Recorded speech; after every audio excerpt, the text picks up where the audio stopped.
Now, me, oh, now, me, oh, me, oh,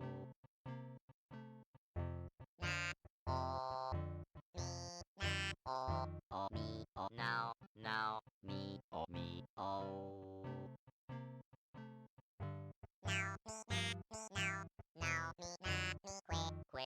que.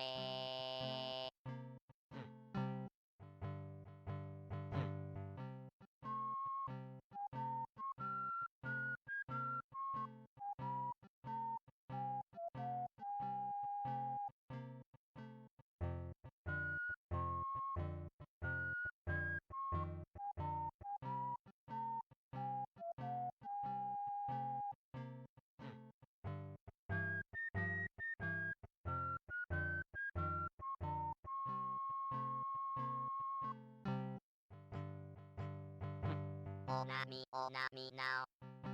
Oh, na, me, now. Oh, na, me, oh, me, now. Me, oh, oh. Oh, oh, now. Me, na, me, me.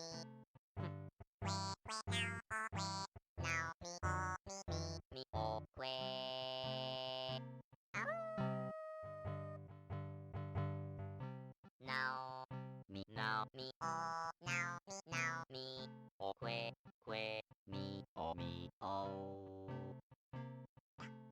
na, oh,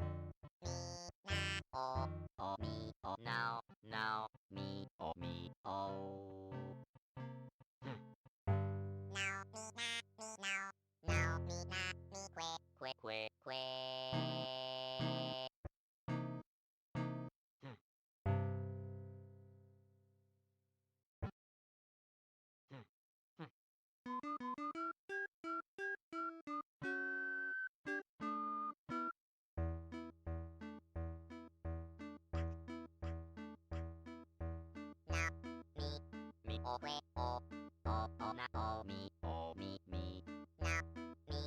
Me, oh, na, oh, me, na,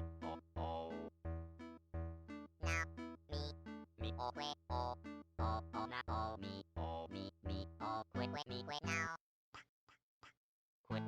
now,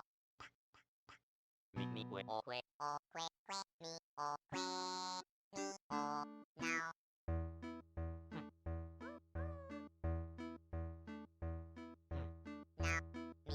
me, oh, me, oh, now, now, me, oh, na, oh, me, now, me, oh, now, me, oh, na, oh, me, oh, me, now,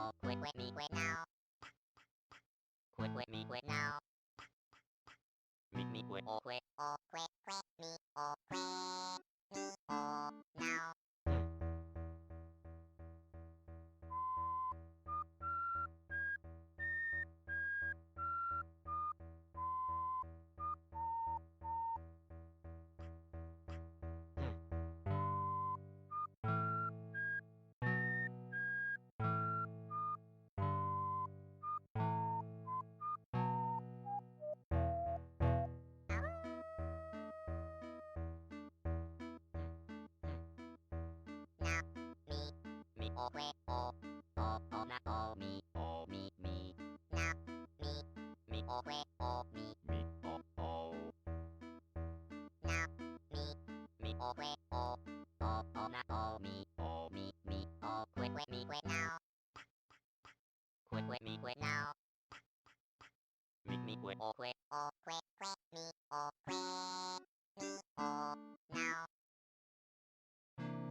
Alrighty.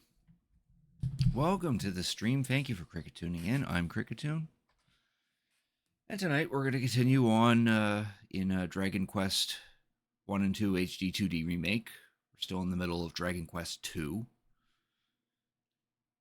I think the last thing we did, just looking at this walkthrough here, we beat up couple of regular enemies that pretended to be bosses and got the water sigil, which is nice. Now it's suggesting that we go chase after that Mariella creature that showed up when we were helping the mermaids. So that's probably going to be a good dungeon to crawl through, I would assume. So that's probably what we'll be focusing on. Oh, excuse me. Yeah, and that's pretty much going to be the stream. Just playing some Dragon Quest so we can get more progress in that. Yeah, and I can't really think of anything else to say. Just that. Reno, thank you for Cricket tuning in. I appreciate it. How you doing tonight? Congrats on being first. All right. Swap it over and get started.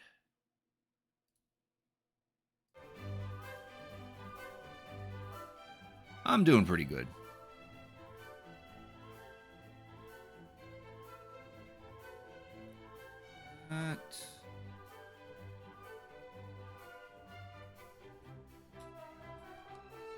All right.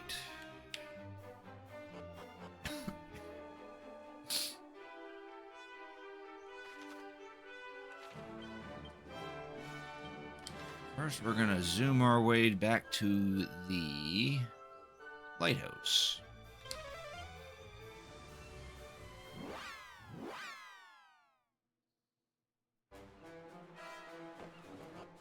But we're not going in the lighthouse. We get on our ship.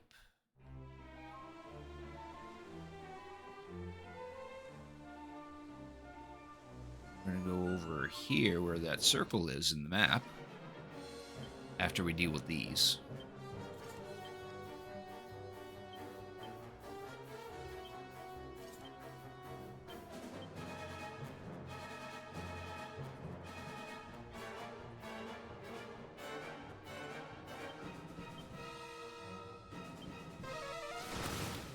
Brace yourself. Nice.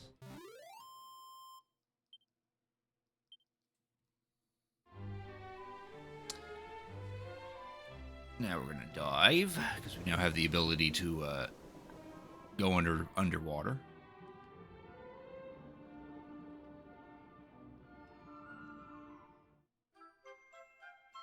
We found a living memory.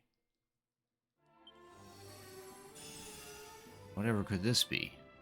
Long, long ago, Lady Ruby, as the spirit of the land, gave rise to a new world, a world of her own, within yet apart from the one in which she herself came into being. We, her loyal fairies, did watch over her nascent creation and the humans who did inhabit it from afar.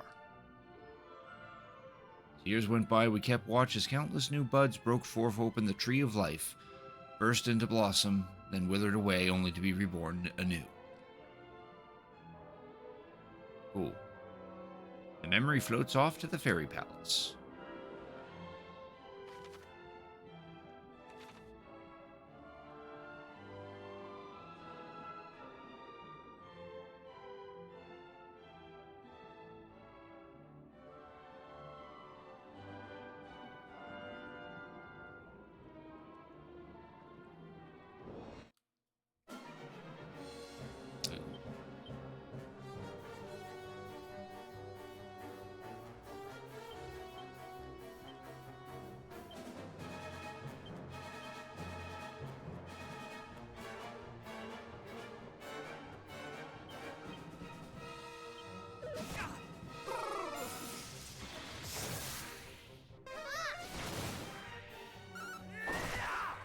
Oh, okay. I thought those guys were gonna be difficult, but I guess not.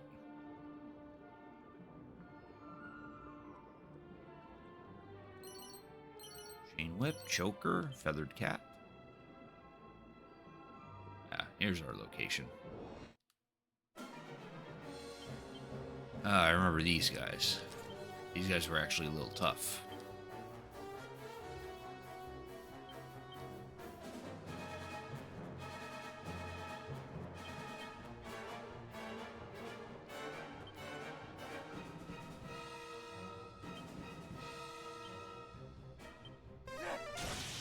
I'm quite the tactician.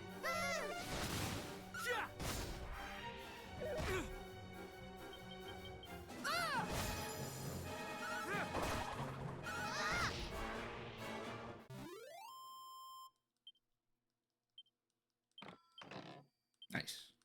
Herb.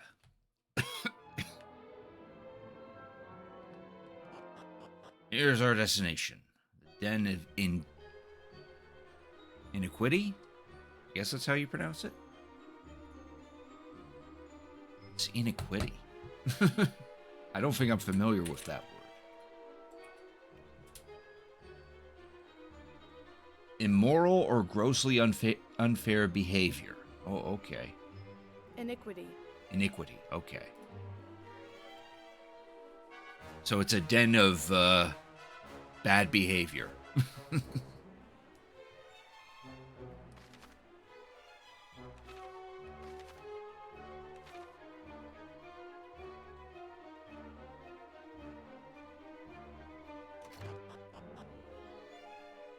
There she is.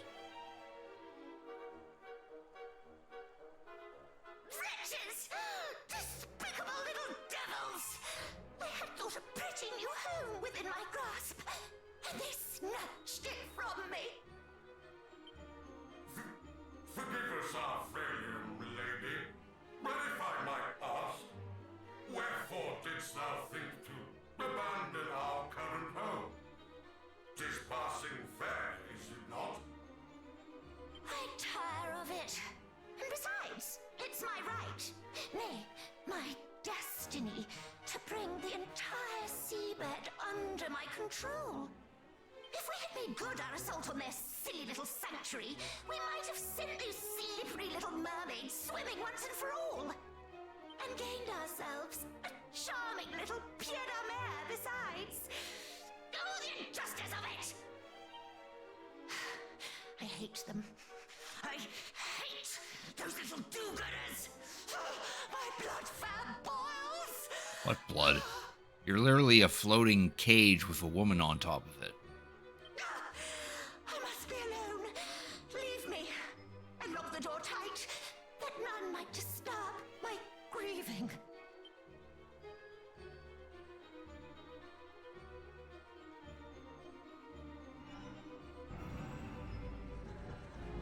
It's a pretty elaborate door.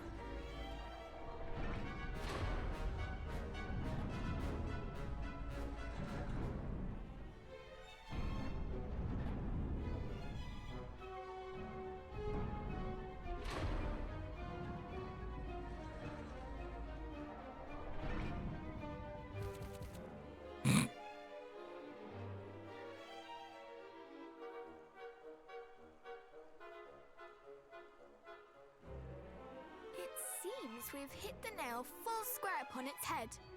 She was indeed here. And she does indeed wear one of the sigils. Once again, cousin, you prove yourself perceptive beyond measure. You are very kind. But I fear that our having found one of the sigils will avail us little until such time as we are able to open this door. And I suspect that we will need all three of those strange carvings in order to do so. What is more, we cannot afford to dally in doing so, lest we forget we stand amid a den of fiends. Ha! I may have just the solution to that, friends. What I've decided to dub the Divide and Conquer stratagem. You've not forgotten, I assume, the descent that plagues the fiends' ranks. They may all be servants of Hargon, but they are certainly not all of one mind. You speak true, of course. Why, Mariella even presumed to ignore a direct order from Belial. Indeed she did, and it's precisely that dissent that I mean for us to use to our advantage. What if, for example, Belial chose to punish her by attacking her home with his minions in tow? Or rather, what if the fiends here were encouraged to think that he had? And what if we were to exploit the confusion that might cause by taking the opportunity to relieve them of the carvings we seek? It is a bold plan, but by no means a foolish one. We might well make our entrance unnoticed and gather the carvings under cover of such a commotion. And it is not so unbelievable either. After all, did Belial himself not tell us of Mariella's plans? Well, cousin, shall we proceed with the strategy as outlined? Shall we divide and conquer? Yes. It sounds fun. Huzzah! Let the chaos begin! We will show them what it is to find oneself attacked in one's very home. You do remember that our aim is the sigil, do you not, sister? One might almost think you were enjoying this. The end justifies the means, brother. And besides, it was they who started it. Perhaps in learning what it is to suffer as their countless victims have, they might think twice about repeating such crimes. They must be made to understand the sorrow they have caused. You are right. They must learn. Very well, but before we set our plan in motion, I suggest that we first assess the lay of the land within. Agreed. If we are to proceed as we intend, we must strike first where we feel we might strike best.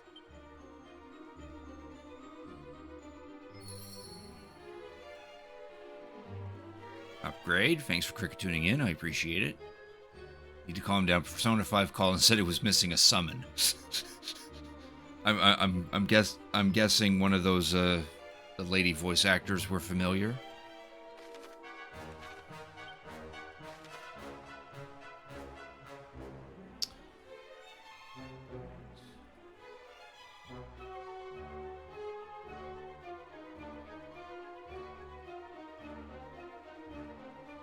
Her dress was in a cage. Oh yeah. She did that. Mariella is literally a floating cage with the figure of a woman on top of it.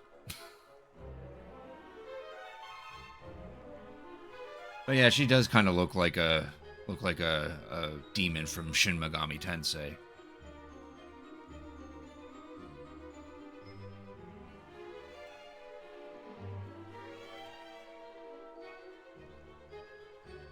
Yeah, thank you for cricket tuning in. Upgrade. How you doing tonight?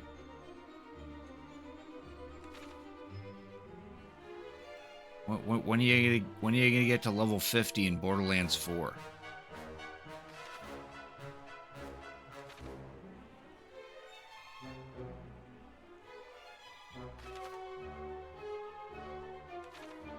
Apparently there was something back here. Just calming down from last night. That's fair.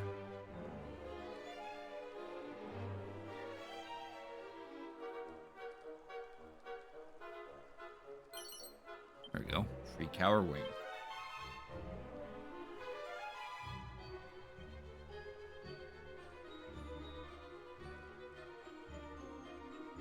Pot right here. It's got a pouch of musk that we don't actually need, but we're going to pick it up anyway.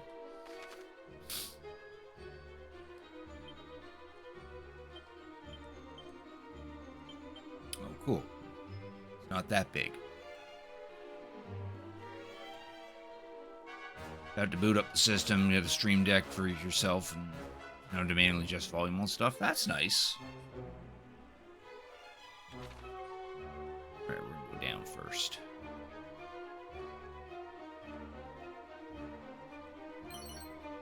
Piles of magic water.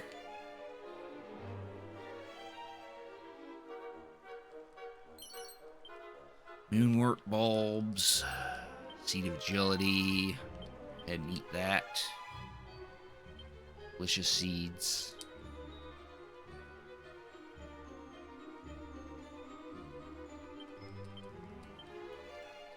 that to the Prince of Cannock, because he needs to be just as fast as everyone. Now we got new guys.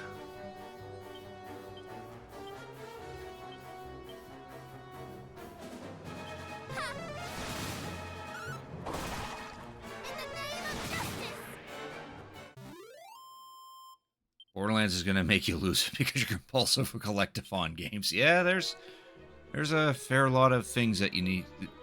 I wouldn't say it's more Collect-a-Thon, it's more checklists. Kind of the same routine, though. It's a mini medal next to this statue. Right, now we want to go this way.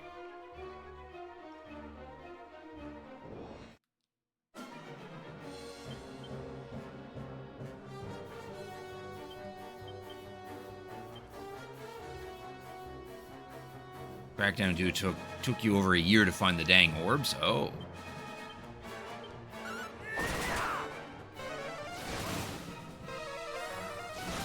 Nice. That one critted.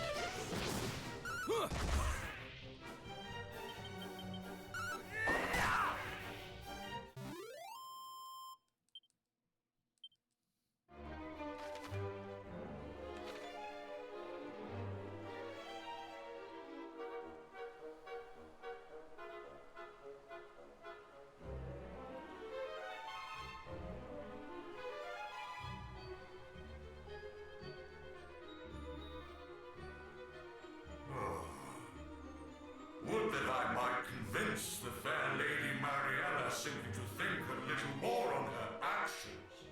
'Tis of course not her methods I object to. A few dead mermaids are of little import.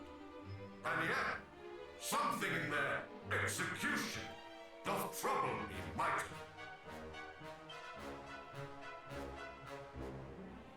How dare you speak of such horrors so carelessly? The servants! How came you to be here in this place, humans?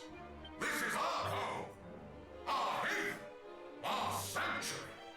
You shall pay the price for sullying it unbidden. Would that you had heeded the mermaids when they no doubt said the same.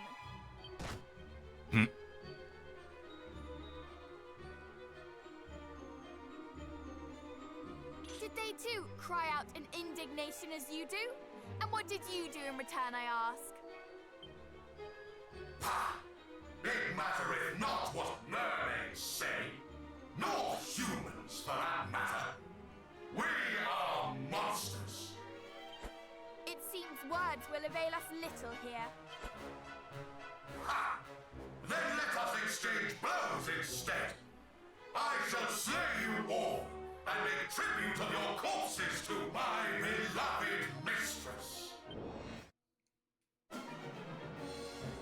Cool. Shining armor. Wonder any here, these guys just have more HP. Aside from that, they're not really much. They're also weak to like every single bloody spell.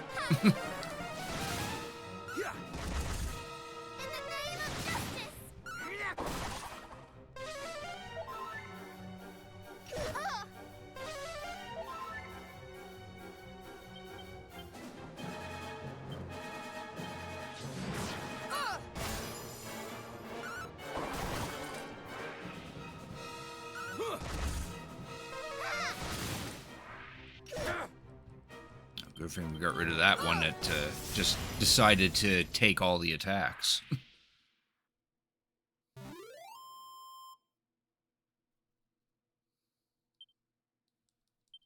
Oh, geez, 2,100 EXP from that.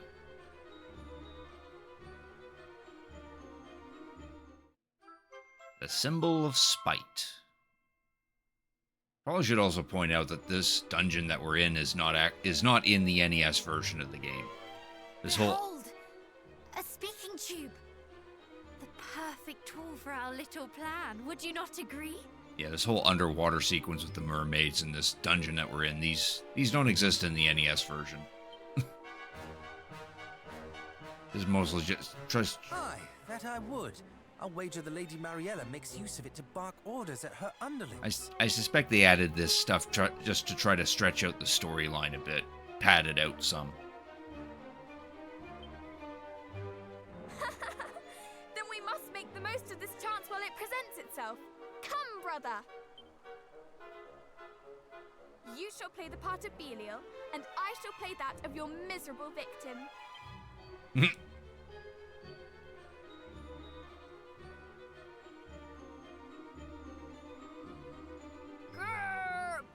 Belial? Eh? What is the meaning of this? Wah-ha-ha-ha! Well, might thou ask, worm?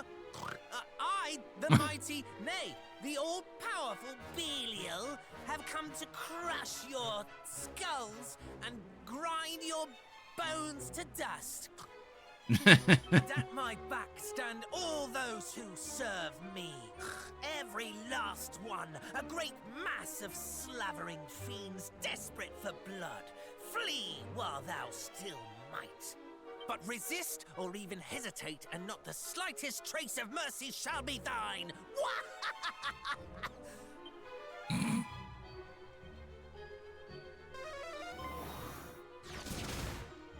Yeah, throwing in some convincing spells. Run, fellow fiends! We must run! Flee for your lives! Look at them all! Oh no! Oh no! Lord Belial is attacking us! Well, the five, brother. After all Lady Mariella had done, if she who hath brought this punishment upon us, then I, for one, shall not remain to suffer the bone-rattling she hath brought upon us. Nay, I mean to quit this place while I can. Just jumps over the wall. No biggie. Did our little ploy succeed, do you think?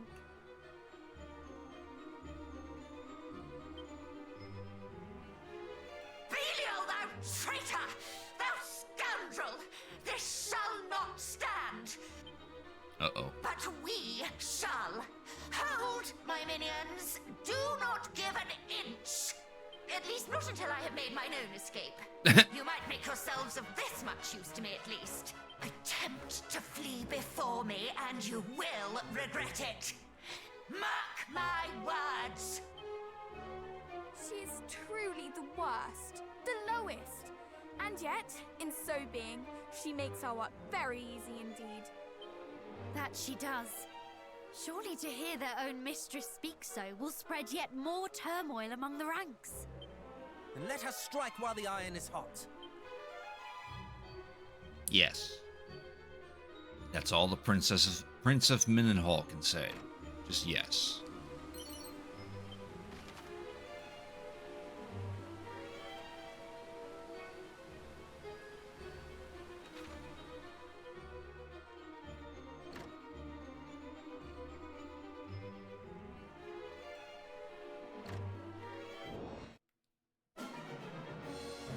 Oh jeez, that's a heavily armored turtle. Plated Gortois.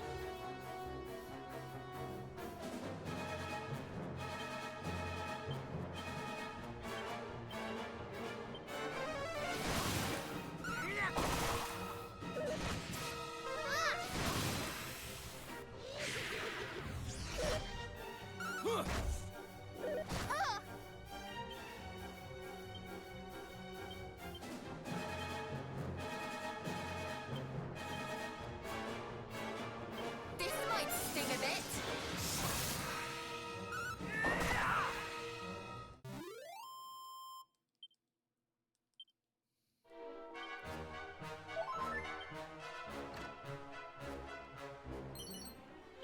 Pouches of coagulant.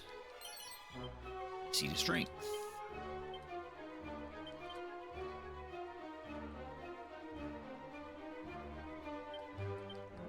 That to auto.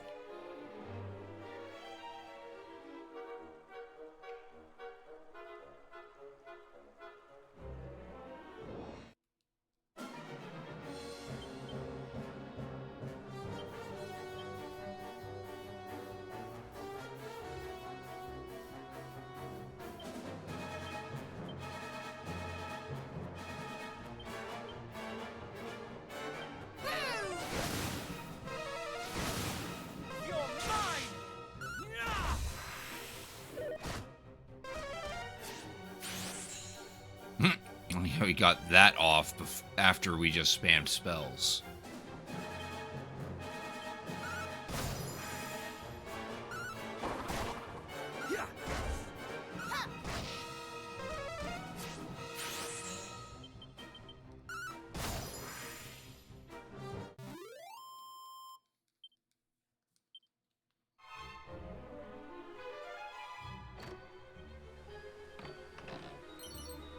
A cracked skull.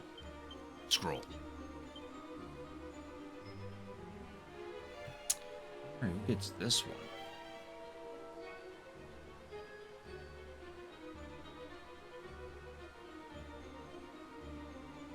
Yeah, there it is.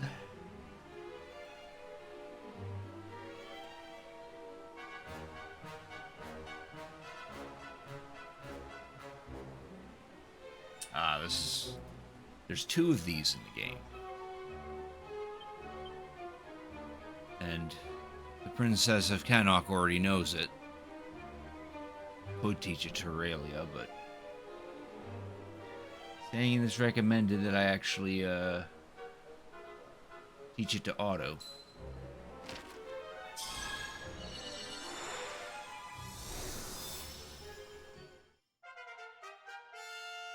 That does give him an extra offensive spell.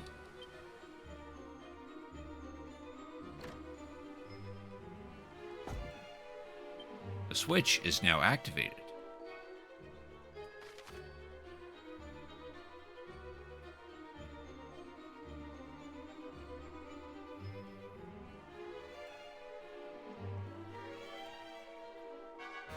Okay, so now we're gonna go back up the stairs.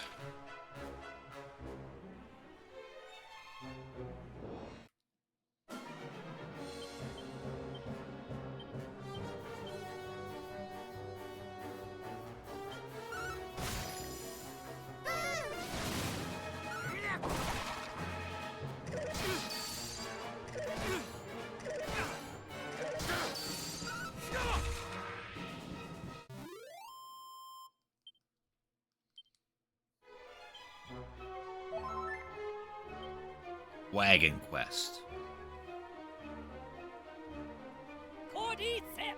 Night Warrior, thanks for cricket tuning in. I appreciate it, and thank you for redeeming your daily grunty food.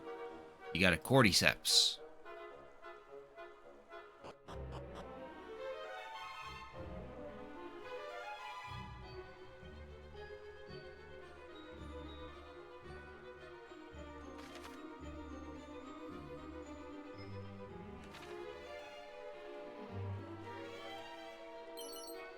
Ruby wristband. Nice.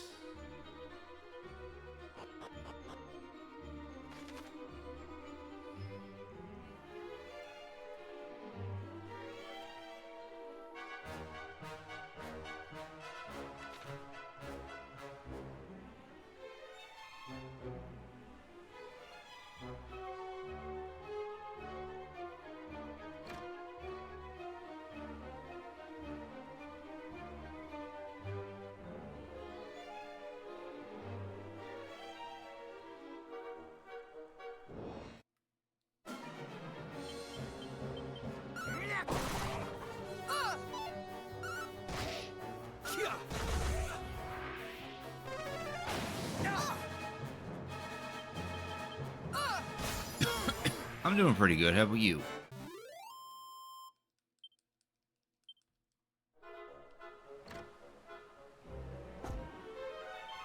Switch is now activated. The fancy door is now open.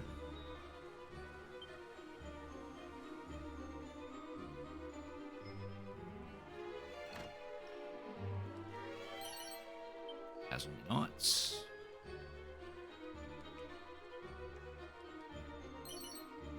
Damn, 1,000 gold sitting in an event.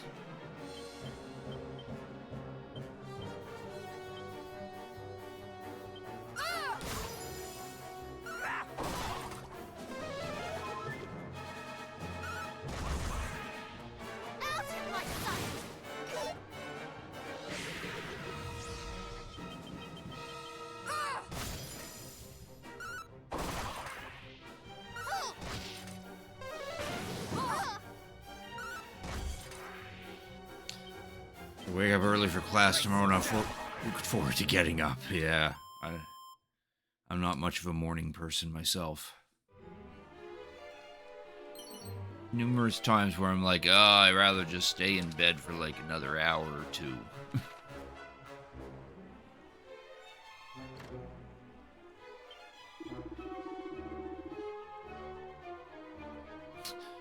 You do Belial's clank bidding? Lady Mariella is not down here. She is hiding upstairs. Should you wish to enter, you must gather the carthings. Yes, 3 carthings. Cool. For a night, he sure is scared.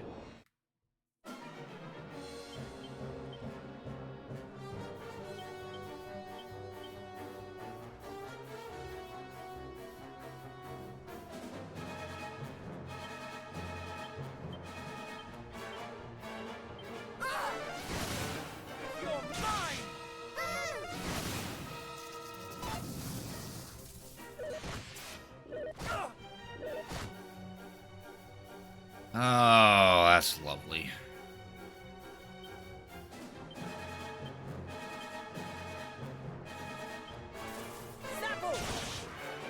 Be careful!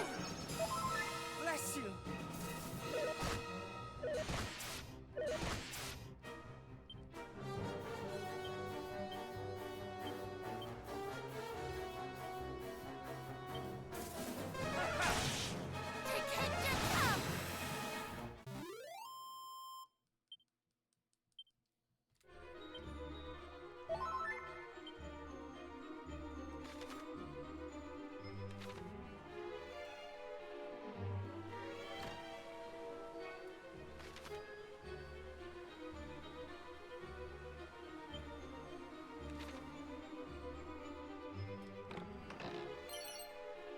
Focus hat.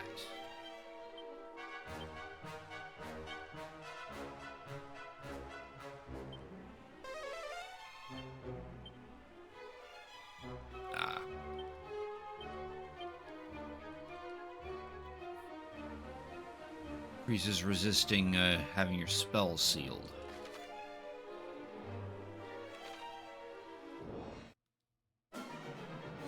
Oh, odd.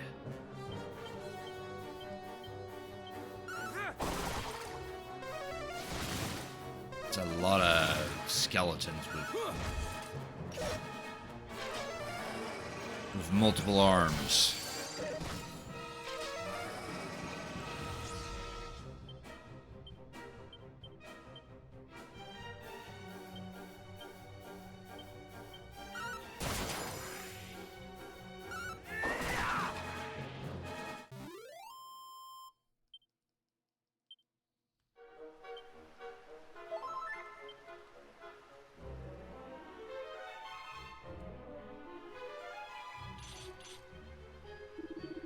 There's Belial, now humans? Ah, it matters not. Soon you shall breathe your last.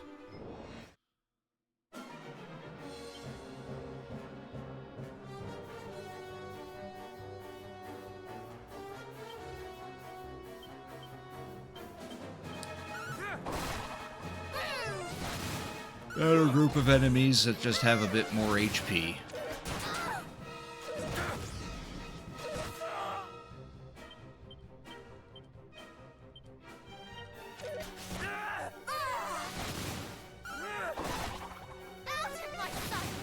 Yeah, stinky humans.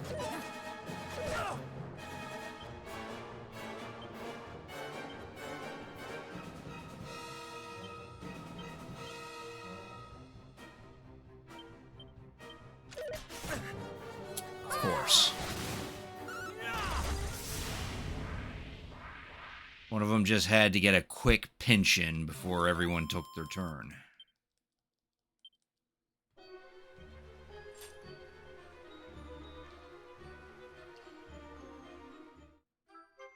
Symbol of Scorn.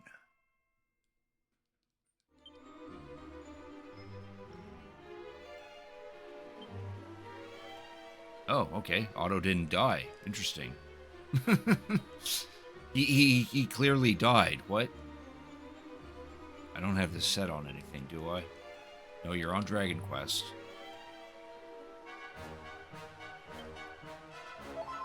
Well, that's peculiar. Take it anyway. I wasn't looking forward to zinging him back to life.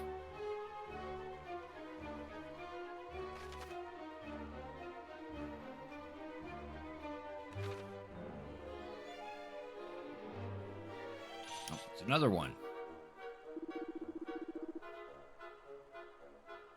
Belial. Wait, you're not he. Then I still might make my escape. Through you. Now we're gonna fight the same group again.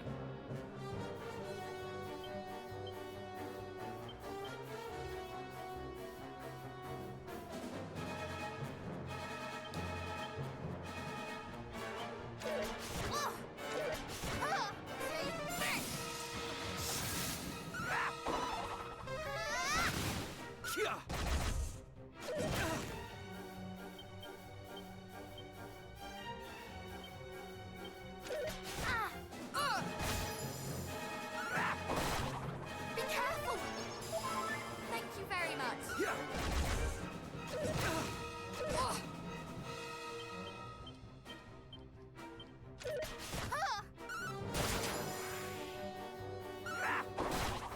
All is well. I'm in your debt.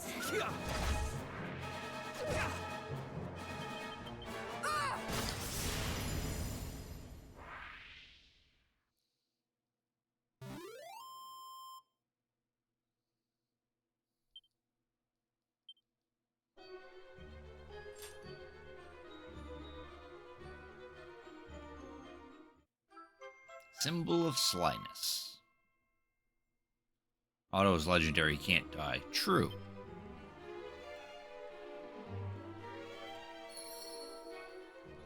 Get these. We have a shield of shame. Bracco's trident. And 2,400 gold.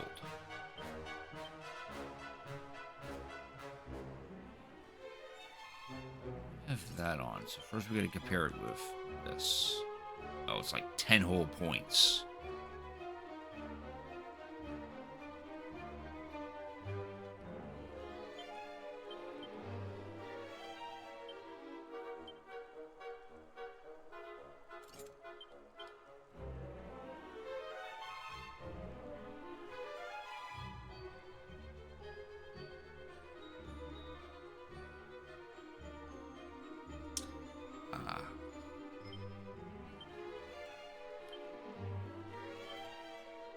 Oof, okay. only the Prince of Middenhall can equip that.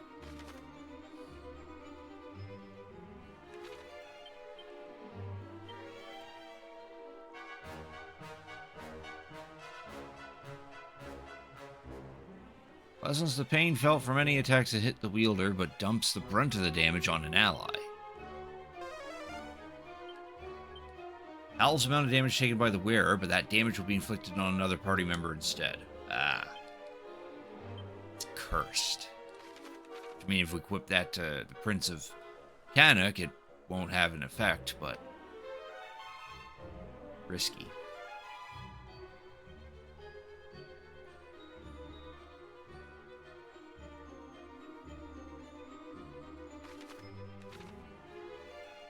Alright, so now we want to make our way back up to the top floor. Try to, anyway.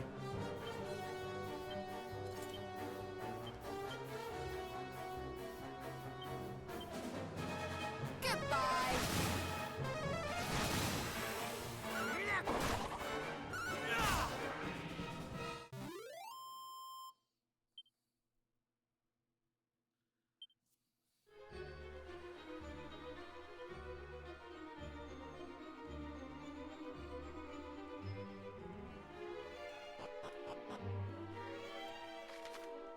Hey, Autofon Joe, thanks for cricket tuning in. I appreciate it. How you doing tonight? Just need to go up there to trigger a boss fight, but we're gonna go heal first.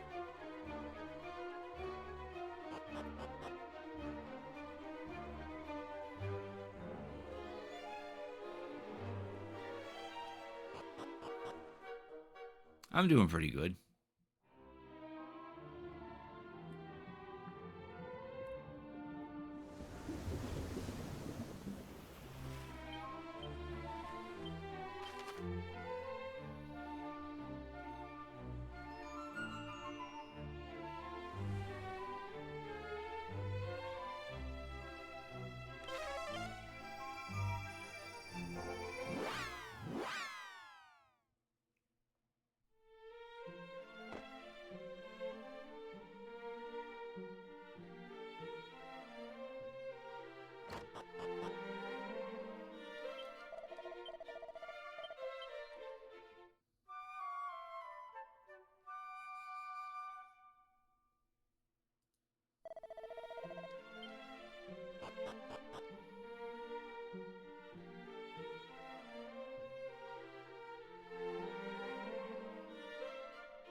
All right, let's try this.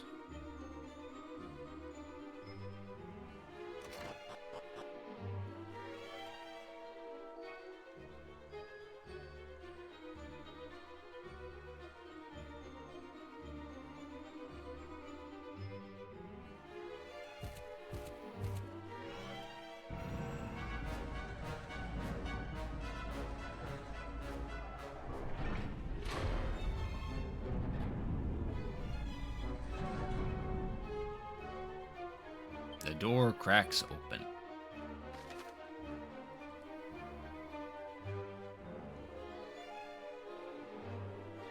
Yeah, it's a pretty fancy looking door.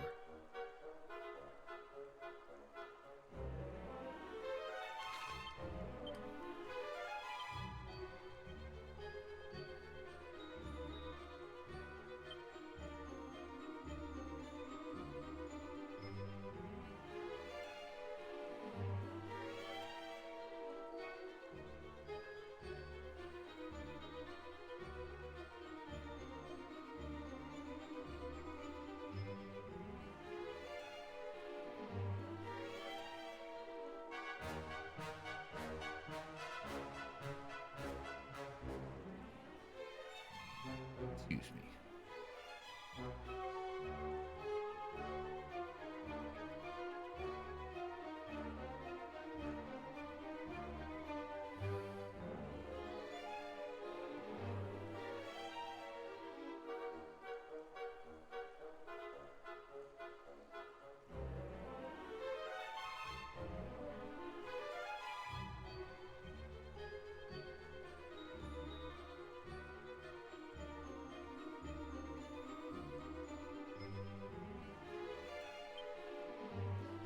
Have anything yet that would stop charming?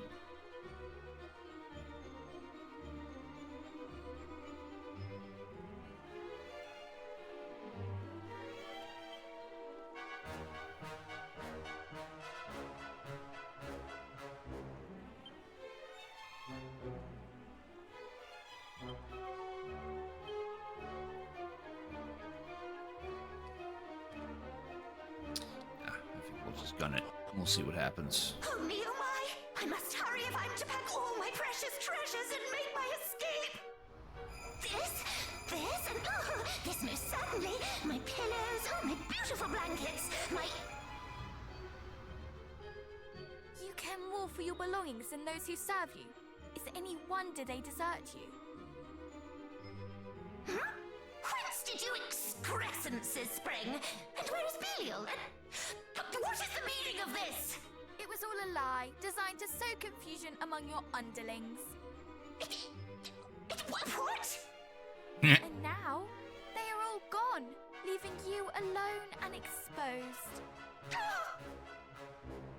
But they did not flee solely thanks to our subterfuge, effective though it was. No, they fled as much because of the mistreatment they have suffered at your hands. They were disloyal and disunified. Little wonder, since you treated them as naught but pawns. But now, O Queen, you stand alone. Oh, you plainly think your words right pretty, child, but you are nothing. Nobody! You speak as if I have need of those pitiful excuses for vassals! You will rue your hastiness in crowing, little one. Now come, and I will teach you. You ask why I mistreat those who serve me, why they are to me as so much refuse. 'Tis simple. I have need of none of them, of none save mighty Hargon. Alright, big boss time.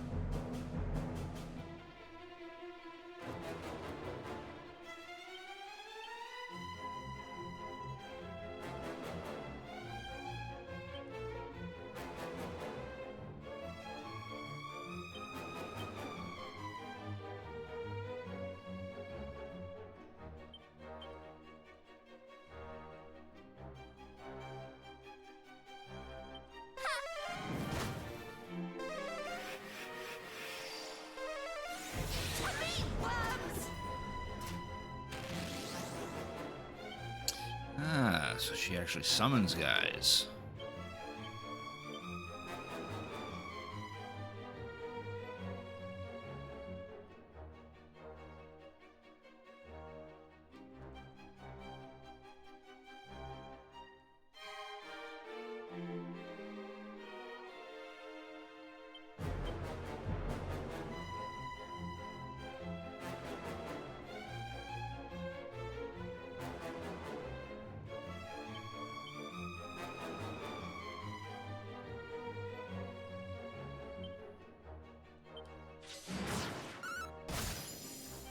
It's getting rather chilly.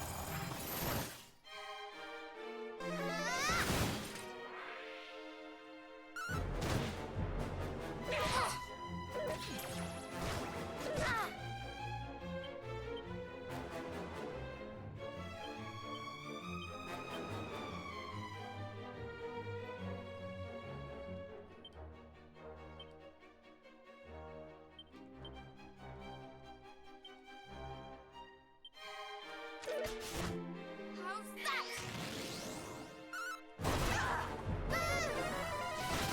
Nice. Excellent whelps!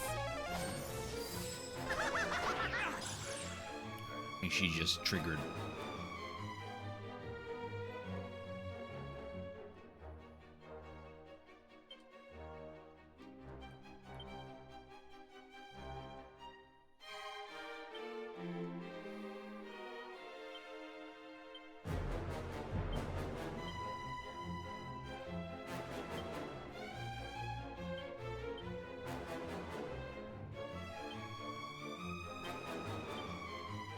We will prevail! Multi-heal! I'm in your debt. You're mine!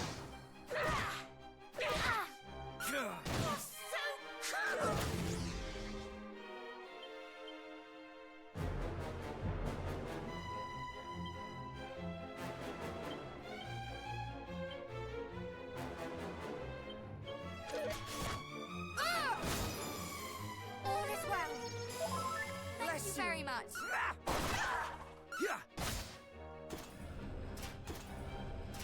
Oh yeah, you're just gonna keep doing that, aren't you?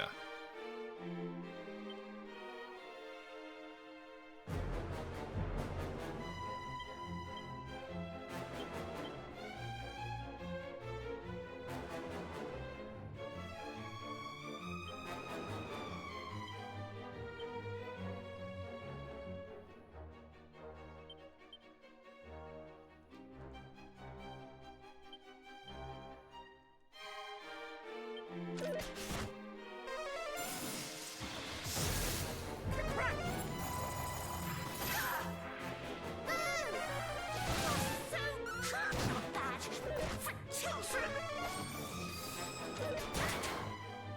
Nice.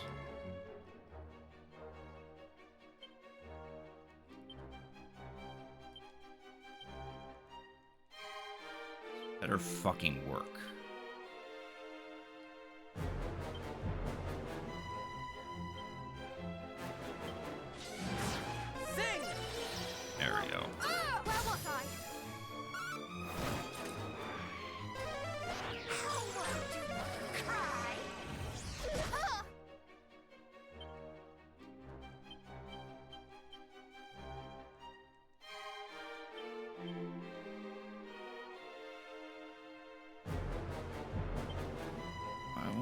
you to full heal her.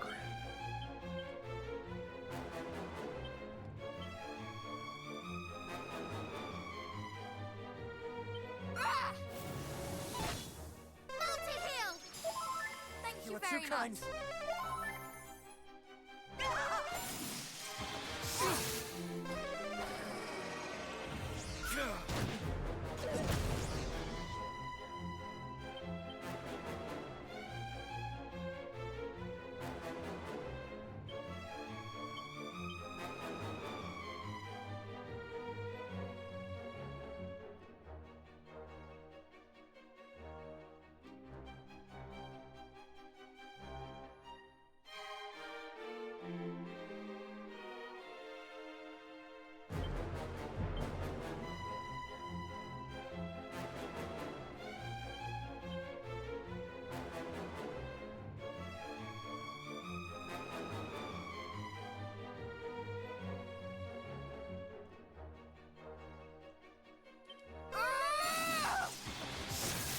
We fight as one!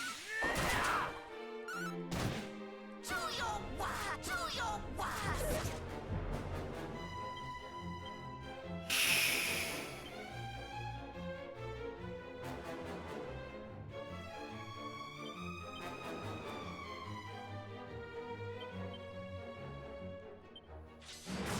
Take this!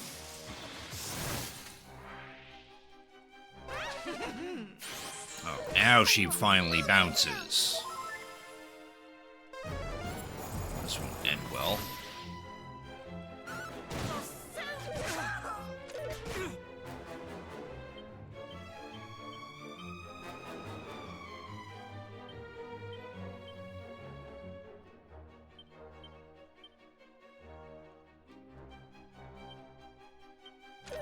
It reflects a spell. Multi-heal! So if I hit her with boom or something like that, it'll just bounce back.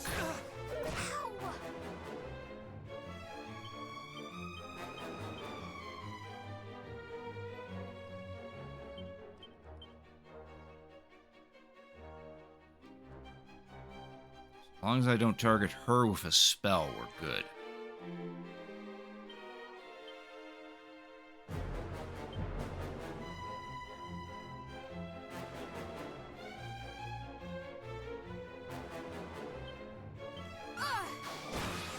Full heal.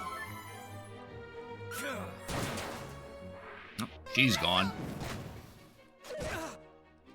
Just kept kneeing her in the face.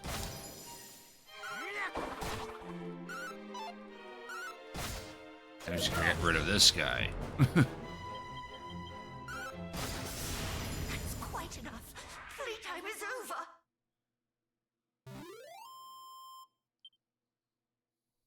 17,000 EXP. That's good.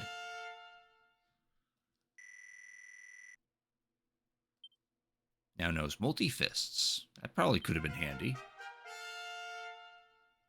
Otto's now 36. Aurelia's now 37. Now knows Kaboom. That probably would have been nice to know, too.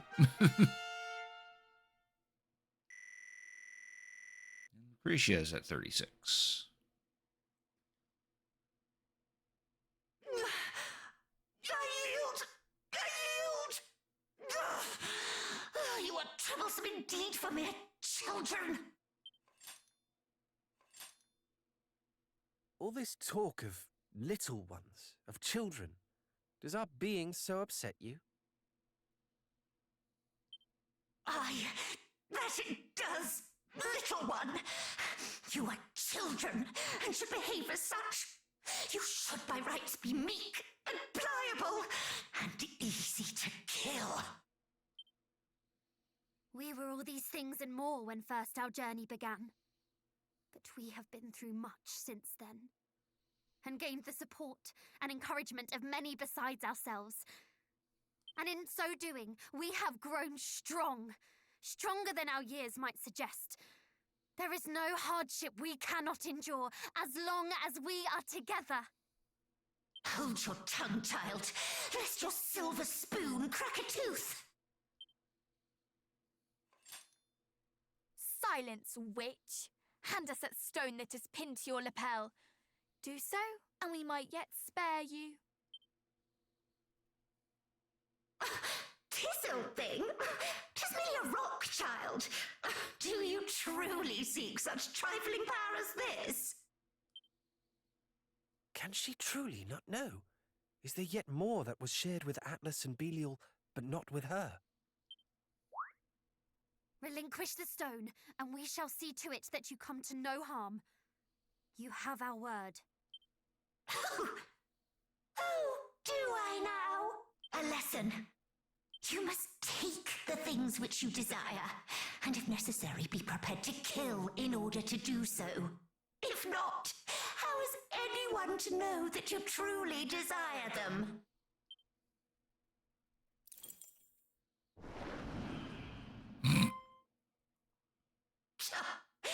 Truly, you are yet babes.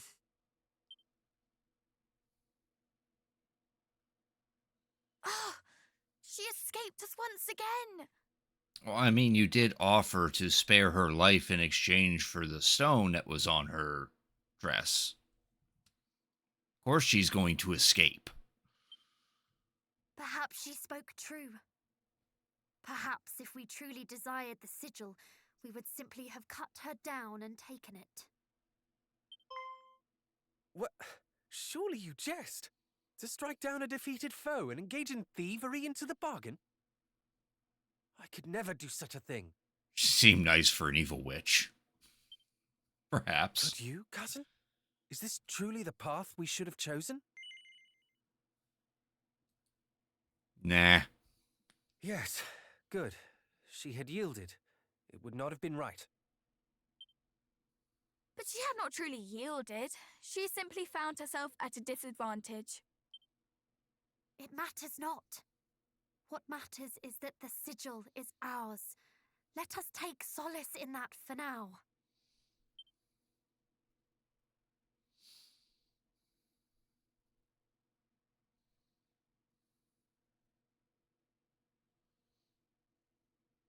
Like how it has to do a separate cutscene. The Soul Sigil.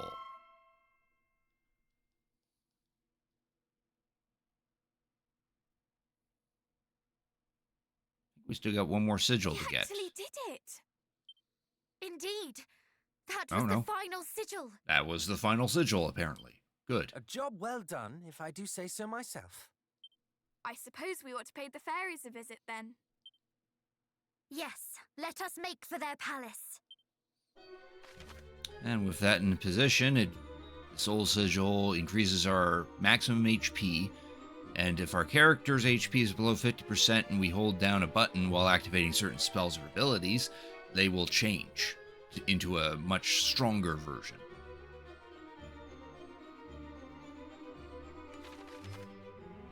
And then here's some examples. So if the Prince of Mindenhall's HP is below 50% and we press the button while using Cattle Prod, he'll use Beast Bopper instead. And then for Achilles' Wheel, the Prince of Cannock's HP needs to be below 50%, and we hold down the button while using Fizzle.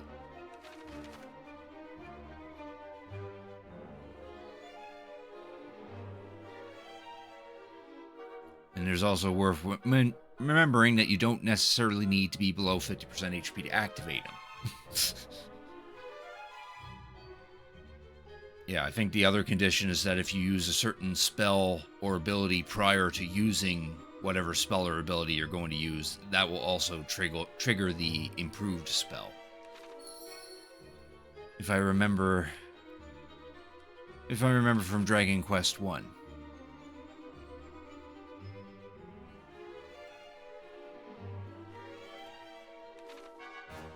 Alright, so we're pretty much done in here. There's nothing to search out from here. I like that she has a furnace. She has a little stove.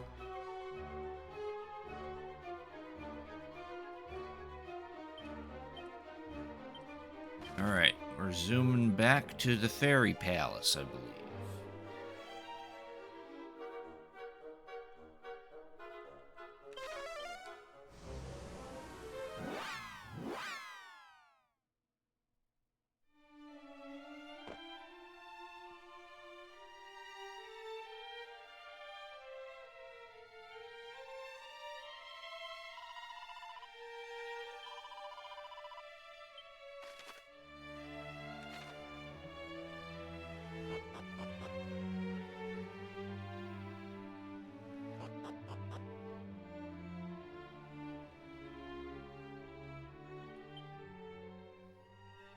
It seems congratulations are in order.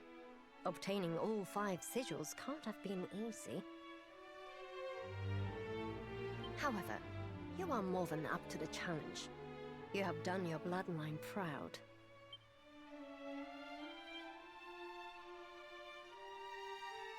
I was half expecting at least one of you not to survive this far. No.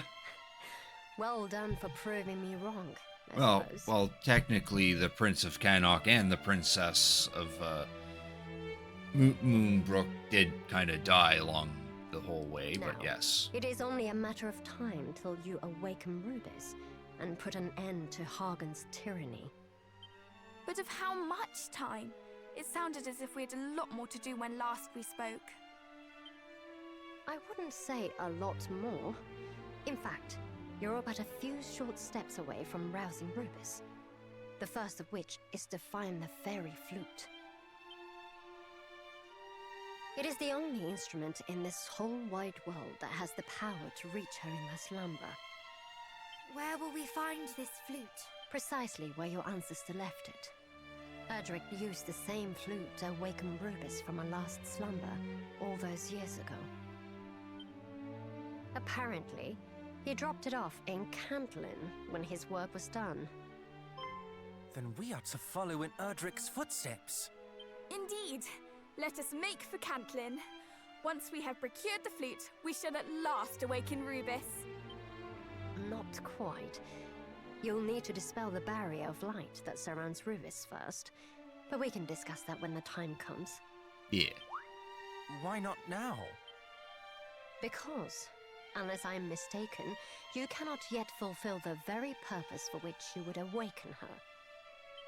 You awaken Rubis to win the power to defeat Fel Hargon, correct? Tell me then, how do you intend to get into his den of darkness? Ah, yes. The so-called High Priest claimed the kingdom of Rendrep for his own long ago. It is far to the south of here, ringed all about by a range of 9 impassable mountains. Unfortunately for us, Hargon is no fool. He plots from the safety of his lair, sending out his minions to do his bidding. He knows venturing out into the world would only expose him to danger. If you mean to slay him, you'll have to find a way to get to him first. I see. But how will we even begin to find a way into a place where no human has set foot in decades? Why, by asking those who have. The monsters. Pray tell, dear brother, why a fiend would deign to aid us. Because we aided him. Let us make for Burrowell. You get to talk to the friendly monster now.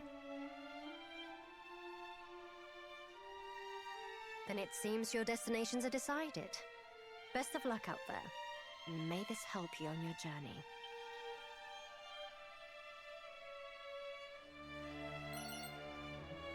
Ooh, Spirit Bracer and 2 vials of Sage's Elixir.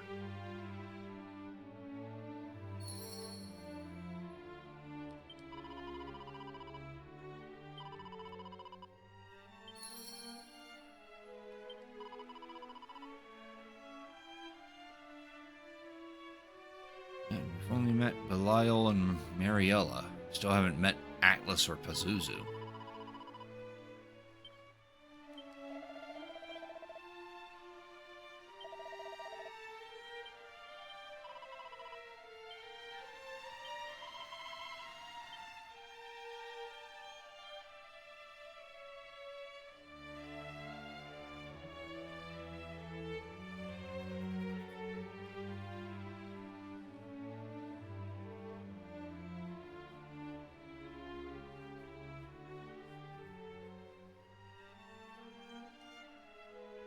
Right, our next stop is in Cantlin.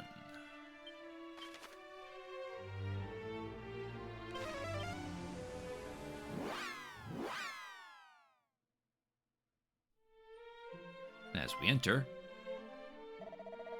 who goes there? State thy purpose. We are scions of the hero legend. We journey in search of the fairy flute so we might vanquish a great evil. Scions of Erdrick? She speaks true. Beside me stands the Prince of Middenhall, the very realm founded by that greatest of heroes. And then you are welcome here indeed in Cantlin, but you seek the fairy flute, you say?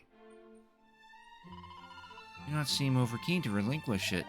Nay, 'tis not that, but the situation is complicated. Pray, visit me in my home that lieth in the west of town. I shall explain all, but first I must go ahead and tell my mother and father of your coming, if you'll excuse me.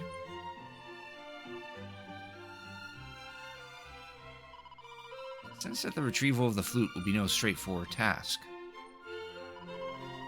Indeed, still we can do little but heed the man's request.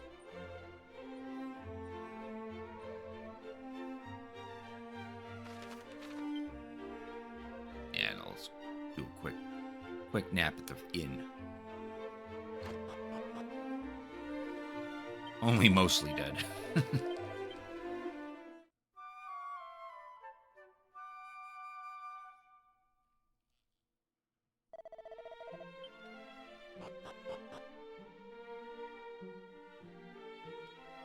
Alright, so we go to this house.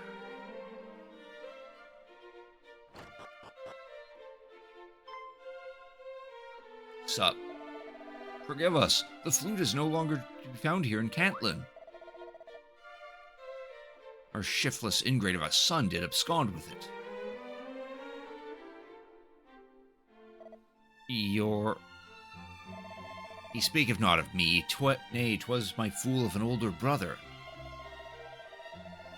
Our line have faithfully stood guard here in Cantlin for countless generations and have come to be known as the Protectors.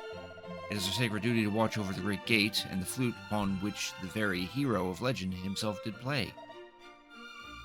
Alas, my brother hath been found wanting in both his aptitude for and his devotion to our hereditary duty. Long have he declared loudly to any or all who will listen that he is not cut out for guarding. And when myself and my father did scold him for his laxity of the umpteenth time, he did grow most sullen and did make off into the night, taking the flute with him. He have run away from home? I care not a whit what he had done or why. I only care that the scoundrel did abscond with the treasure entrusted into our care. So, though it paineth us, we are unable to furnish you with it. Words cannot express our shame in the sorry state of affairs. No idea where he might have gone? None, alas. Perhaps we meant to sell it. He might have journeyed to Tantagel? You do not mean to go after him? We're sworn to protect the town. Though he might not think his duty important, we cannot afford to forsake it. That we cannot, but even if it were not the case, I would not go seek him out. He's a traitor and a thief. See, then we should go to Tantagel ourselves and see if he is to be found there. Forgive us, for our son's waywardness to have inconvenienced so is a sin beyond imagining. And we're like, yeah, that's cool. Wayward brother may have erred, but was there really a need to disparage him so in our presence? Indeed, I too have made my fair share of selfish blunders, but never have been treated so unlovingly. Never. I doubt this will be a transgression fondly remembered in years to come, as yours has often been, brother. Though it is troubling, I fear we must need set such concerns aside for now. Let us go and seek this wayward brother out.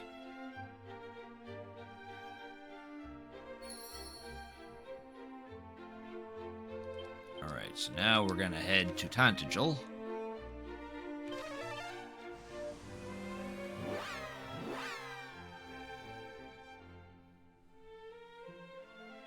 And another cutscene.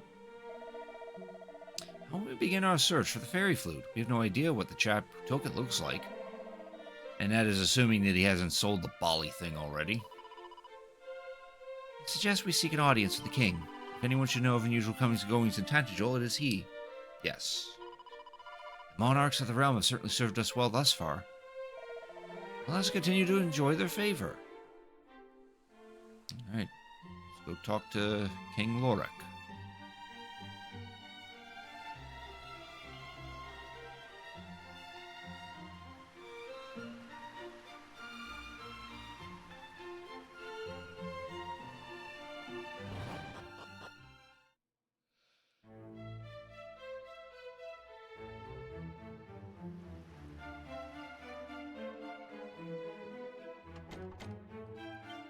Still can't go in.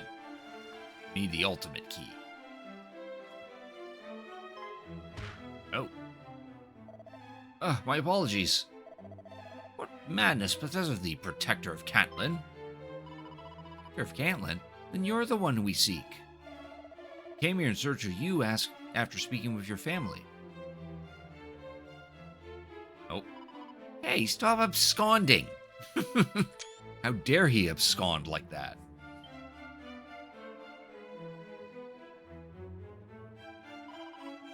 Is all well, Chancellor? No, it's you. How splendid to see you all well. Allow me to apologize for that ruffian's behavior. He suddenly appeared before us, full of queries concerning the legend of Erdrick. Of himself he spoke but little, only of his family's role in Catelyn, and that he labored night and day to strengthen his frame.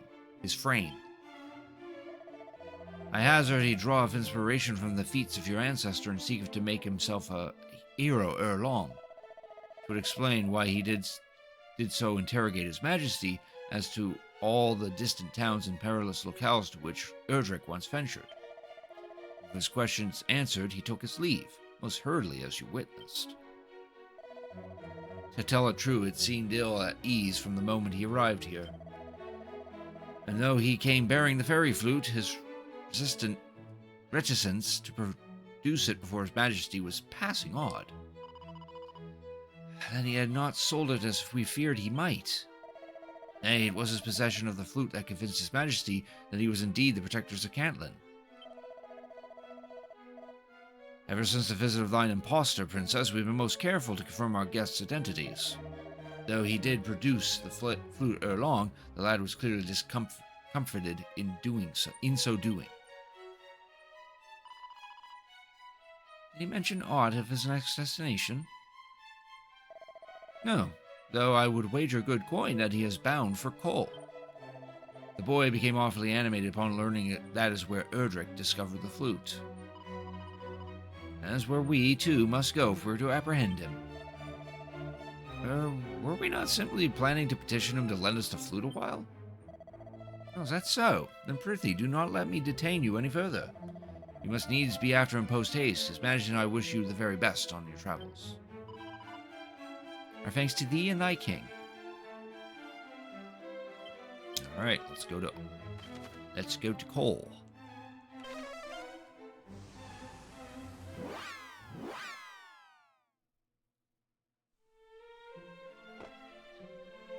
And if you remember from Dragon Quest 1 and in Dragon Quest 3, we can probably safely assume that we come over to this spot. This is where the fairy flute would have been found. There he is.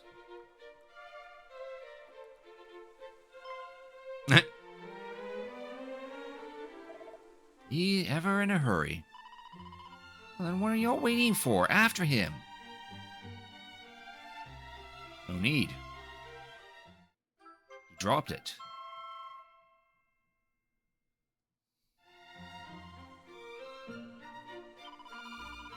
Oh, would you look at that? He was in such a hurry that he dropped his prized possession.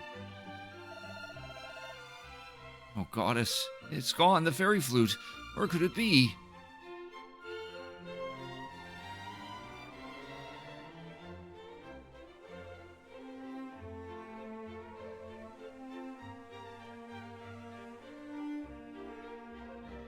Was he trying to search for it? Have it here, friend.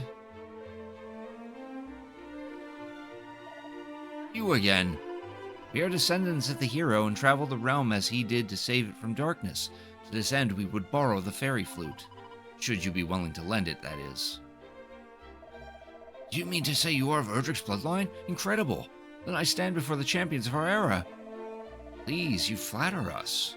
We're not yet anywhere near to matching our ancestors' achievements. Thus I am to shake such a heroic hand. Appears my voice is not nearly heroic enough. All my life I have been fair infuriated by my lack of ability. Even my kin think me a fool. And so I resolved to embark upon a quest like the hero of old, that I might make of myself even a fraction of the hero that he was. With Erdrick's trusty flute in hand, I would do as Erdrick did. Go travel where he traveled, fight where he fought, sleep as he slept, and grow mighty as he grew mighty.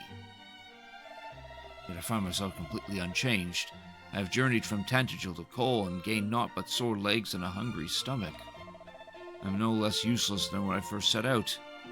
Why, I can't even cast a single spell. You too must fear for Cantlin's future while I am charged with the challenge protection? Nah. Precisely. The prince here knows naught of magic and has not impeded him one bit. What?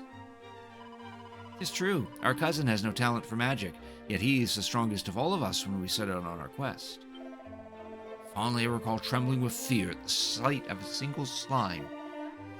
You are Erdric's line, are you not? We are. Though such things count for little in practice, what you become depends entirely on you. Long I have thought that those descended from the great hero were born with a strength far beyond us lesser mortals. Heh. Would that it were so, but no, much effort was required for us to become as we are today. And you are no lesser mortal. The journey here from Cantlin is fraught with danger, yet you are arrived and unscathed. So you may not feel it, I doubt not that you are mightier now than we were when our journey first began. Truly? I have ever considered myself inferior to others. Even my own family had made it clear to me that I am surplus to requirements. Then it is time you stopped lending an ear to the foolish opinions. Those who speak without consideration do not deserve to have their declarations considered. Listen to the voice of your heart, hold your head high, and you shall be a hero ere long. I shall? I shall. Thank you all. I promise I shall not betray the faith you have placed in me. From this moment forth I shall redouble mine efforts. Though I can cast nary a single spell, that is no impediment to greatness. I shall become a worthy protector of Cantlin. I swear on myself. I do not doubt it.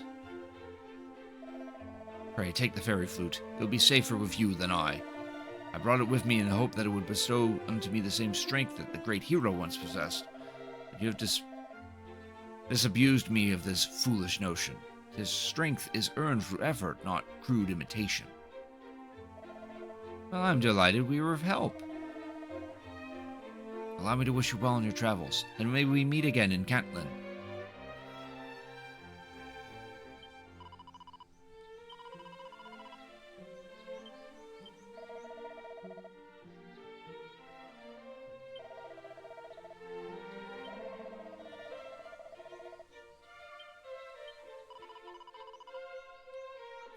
No doubt there have been times where you found it frustrating not being able to command magic. Nah.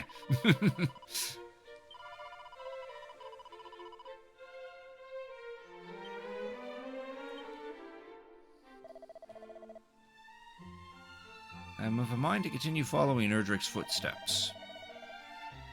But misconstrue me not, I seek not to imitate the great hero, but to bolster my confidence.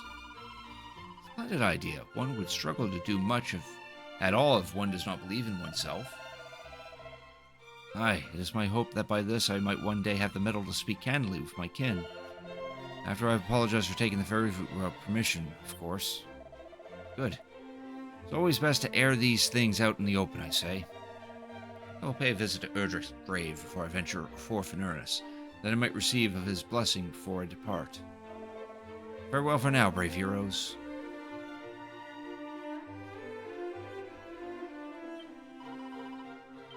Okay, they just say the same thing.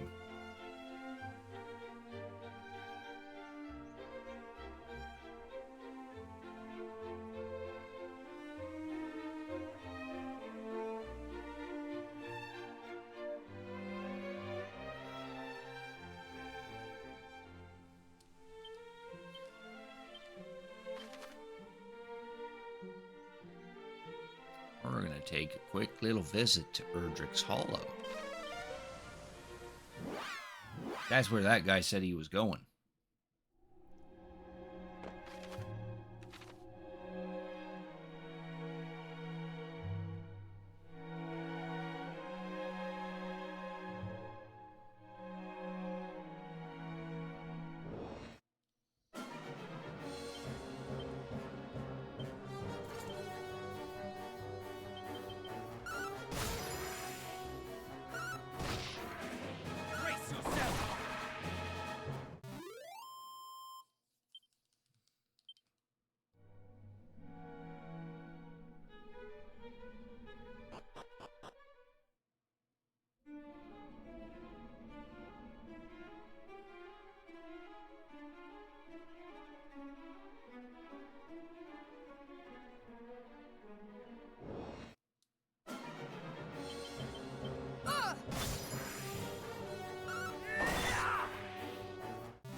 clutches.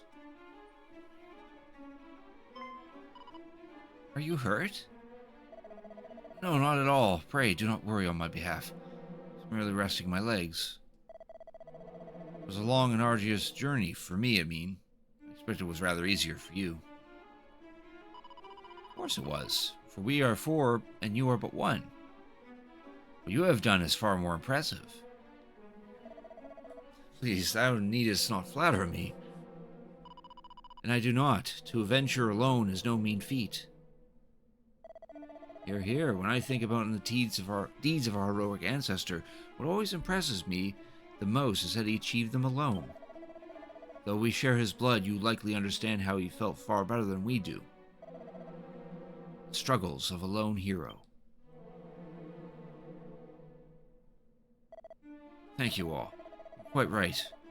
Cannot give in when Erdrick did not. Alone I shall see this journey through to the end. Now I'm of mind to make for Quagmire Cave, as the hero once did. Ah, where he freed Princess Gwaelin from the dragon's clutches. Indeed, alas, no maiden fair or otherwise waiteth me in the cave, but that shall not deter me.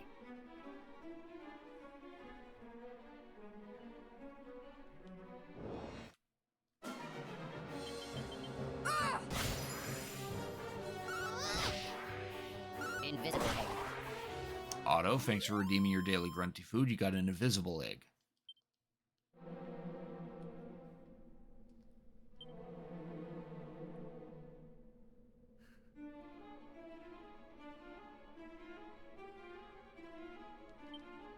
Alright, now we're gonna warp to Quagmire Cave.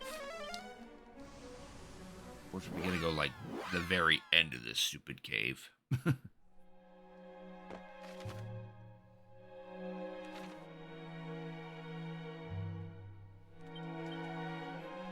Speed this up, I think we'll slap down the holy protection. That way we're not worrying about enemy encounters.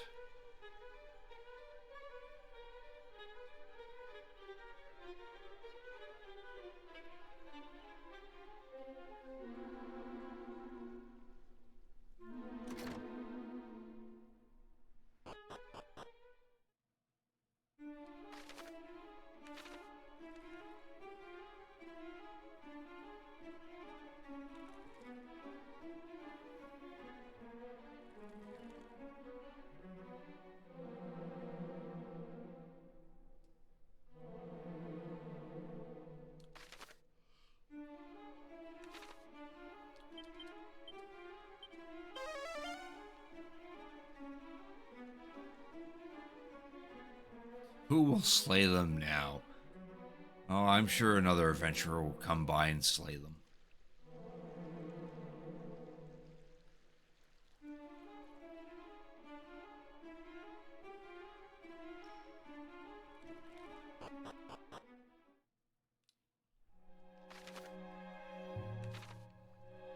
Definitely changed up this dungeon. In the NES version, it was literally just one whole level. There wasn't a second floor. But you did need a key. And you did need a key to get into the room that the princess was in.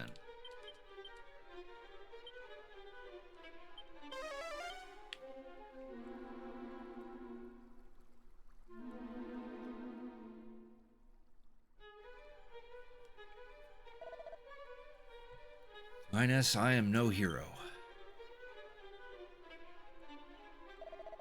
Merely did what any decent man would have. Verily, thou would honor me with thy hand in eternal matrimony? Thou wishest to heed to the nearest inn post-haste? Oh, princess, I am most flattered, but I hardly think I am fitting husband material for a royal beauty such as thee. Are we perchance interrupting something? Did you hear all that? No.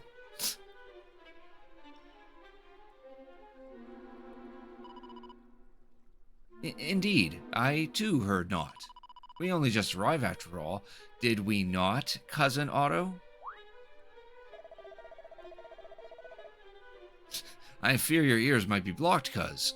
Mere moments ago he was chatting to the wall about how he could never marry a princess. God damn it, Otto. Goddess have mercy. I was simply trying to imagine how Erdrick felt. Though it appears my imagination did rather get the better of me. You need not explain, I understand. You pictured that a fair princess awaited your rescue, that it might give you the courage to brave this cave, did you not? Yes, that's about sums it up. Oh, well then you have nothing to feel ashamed of.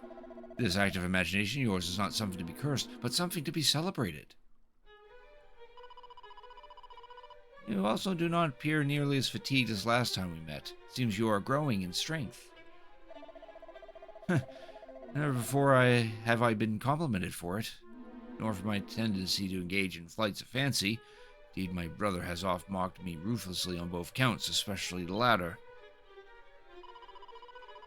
Then he is wrong, for it is this very quality that has helped you to achieve your goal. Thank you, truly. Now it is time I made for my final destination, the grave of Galen. After that, I shall return home to Cantlin. And allow us to wish you the very best of luck on the last leg of your journey.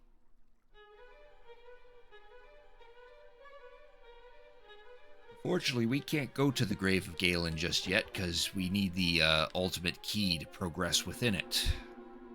So we won't see that guy again anytime soon. So let us progress the actual story. Burrowell.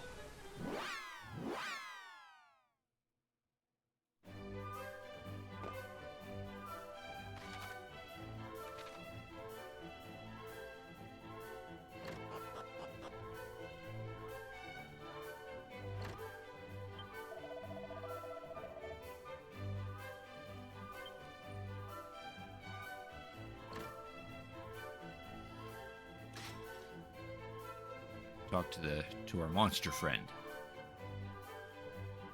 Well met, friends.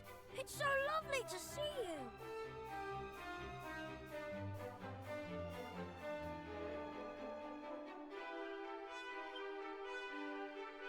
The door to your cell stands open. Is all well? Oh, all is splendid.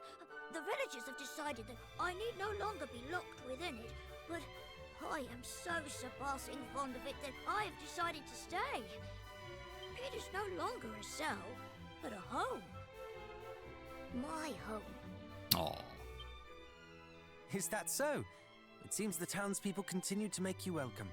I am very glad to hear it. Yes, and all is thanks to you, my saviors. There is something we would ask of you. In order to defeat Foul Hargon, we must needs traverse the mountain range that stands between here and Tislea. But we've heard tell that to do so might be difficult, perhaps impossible for humans such as ourselves.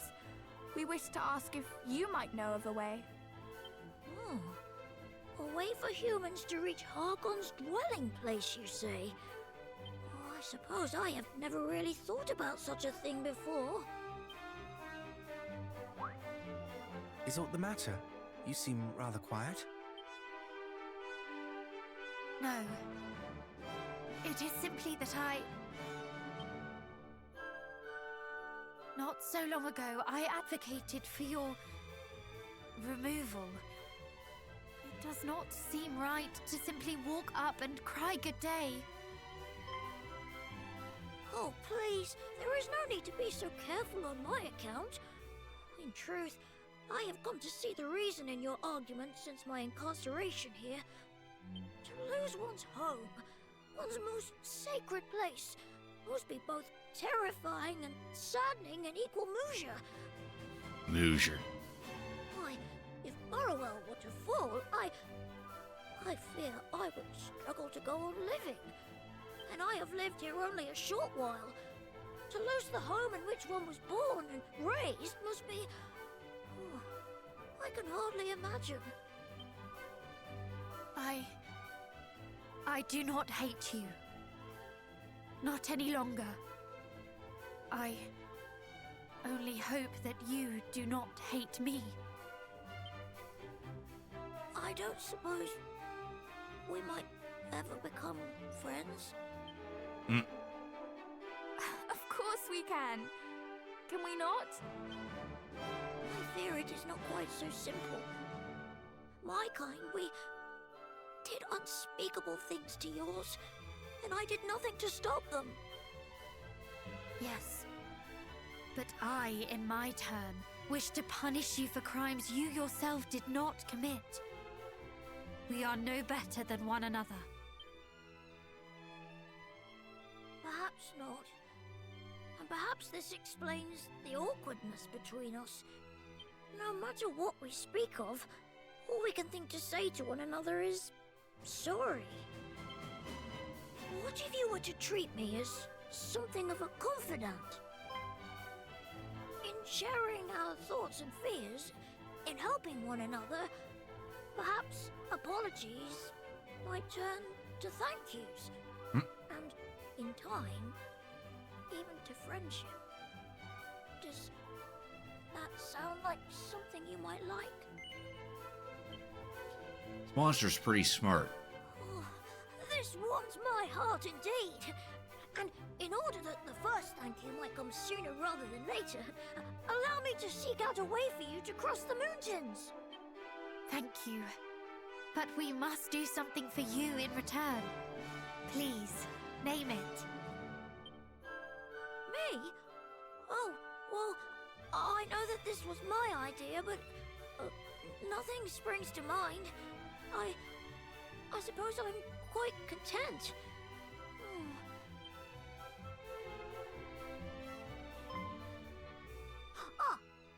But perhaps you might go and seek out a certain village for me, a place by the name of Sluice. There is a man, Rogue, at the end of this corridor who has been ever so worried about it, and as such, I have been a little worried also. Perhaps if you might go and speak with him of what troubles him so? You were sure? You would not prefer that we did something for your sake? But this will be for my sake. I want for nothing, only for others to be happy and well. Then how could we possibly refuse? I must go and seek out some specifics with regard to how humans might gain entry to Hargon's domain. I shall return ere long. If you could see your way to speaking with Rogue while I am gone, I would be much obliged.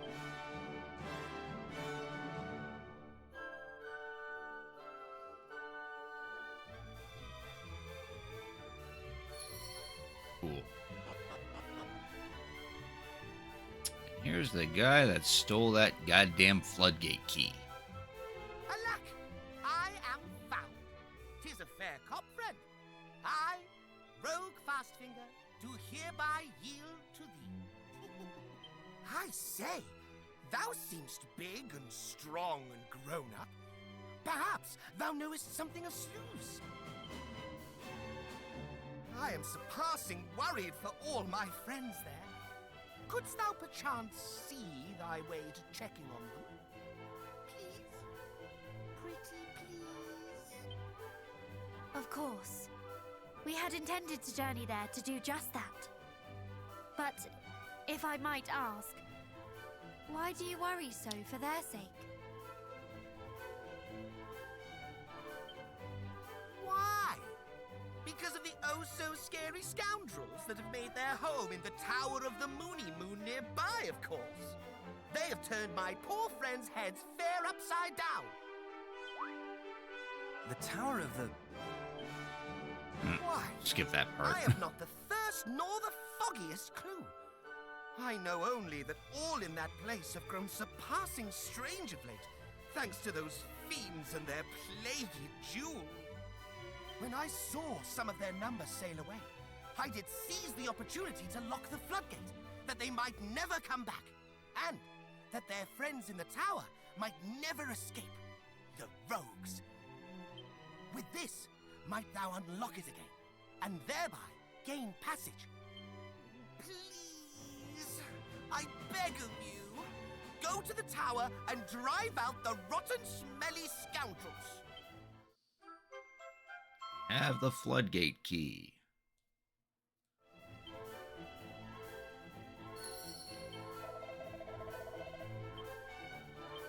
The Tower of the Moony Moon. Yeah, that makes sense.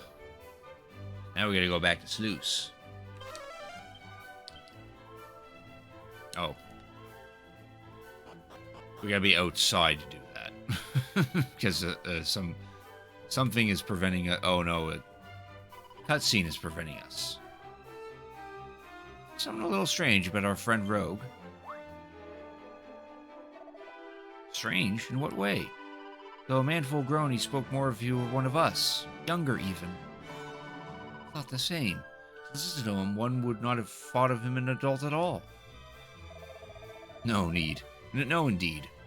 Though these cells are surprisingly gloomy, their occupants certainly are not. Perhaps, but that is not what I speak. I speak of his air. It was unnatural.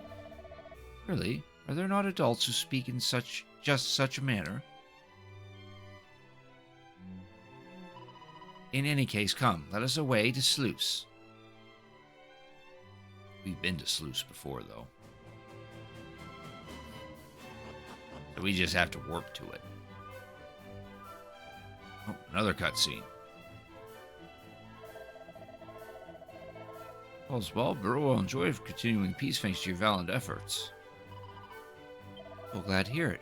Elmu, too, continues to acclimate most magnificently. Elmo? Aye, the fiend you did capture and bring back here to us. He is captive no longer, but instead occupies his former self of his own free will. He had not a name, so we gave him one, after his peculiar manner of speech. A most charming moonkir, is it not? Ah, but hear me, I too have become ensnared in this adorable net. No, which is to say that we of the village have grown rather fond of our little friend. Would indeed seem so, and he did attest himself to the great happiness that he hath found here. Though there may be few and far between, it seems that there are among monster kind for whom we humans might reach an understanding.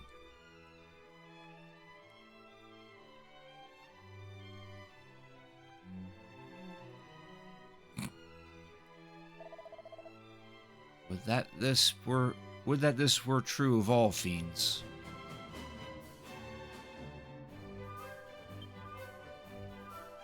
Alright, now we should be able to teleport back to Sluice.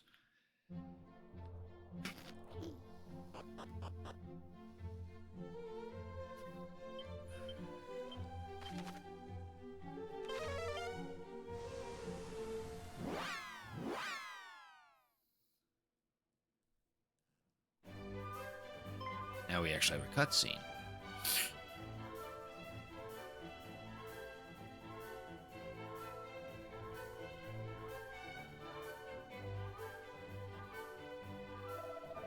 Visitors. Forgive me, wanderers, but I am somewhat distracted at present. For reasons I only wish I knew, the better part of the people here have regressed in their minds to childishness. It is most vexatious. If you seek my counsel, you'll have to wait. Regress to childishness?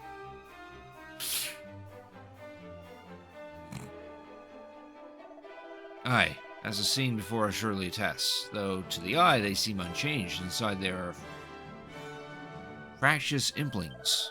They scamper hither and yon, japing and jesting and otherwise sowing discord, but their bodies are those of grown men and women, and must surely soon suffer the consequences.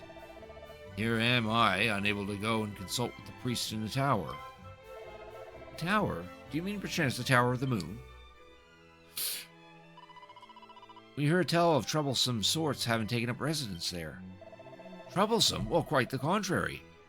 As I say, the men there are men of religion and assorted other such good-natured souls. They even asked if any who visit the village be encouraged to visit them.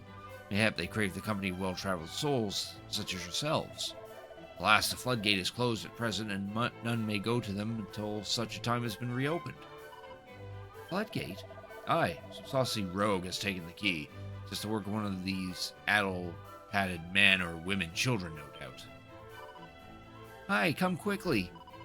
The house is floor to ceiling with sticky fingerprints yet again. Will their accursed antics ever end? Again? Curse them. Apologies, perhaps next time I might treat you to a warmer welcome, but for now I must depart. So these are the upside-down headed villagers of which Rogue spoke. They are become his children, as is he, or so his curious manner of speaking suggests.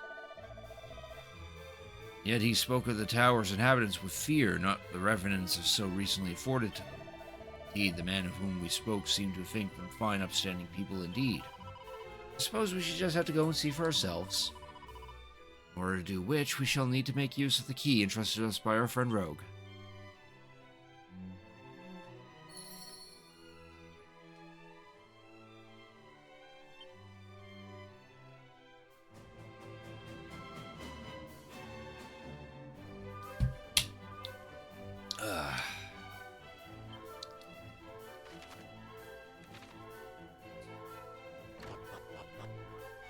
Probably a good time to do a hard save.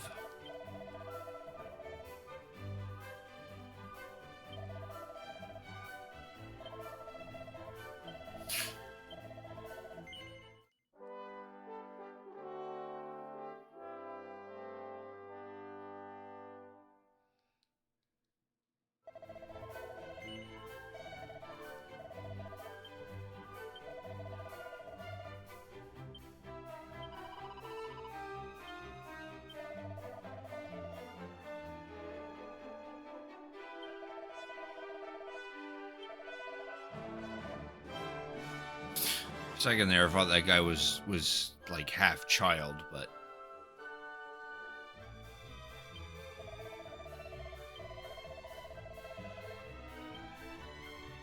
yeah, we were here prior. You know that the weapon seller wishes he can grow up to become a weapon seller. So we can't buy anything new in the weapons department.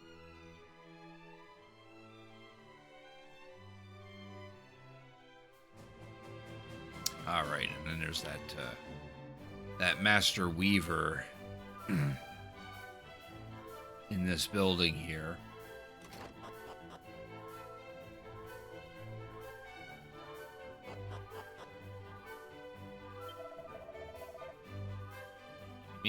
Mean to make for his mummy the finest dress in all the land.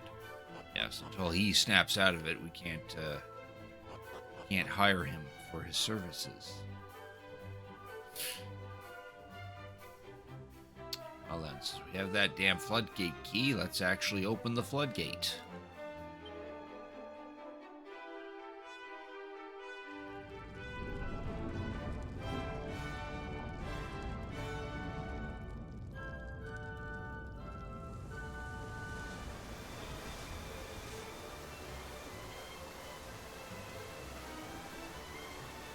Rainbow.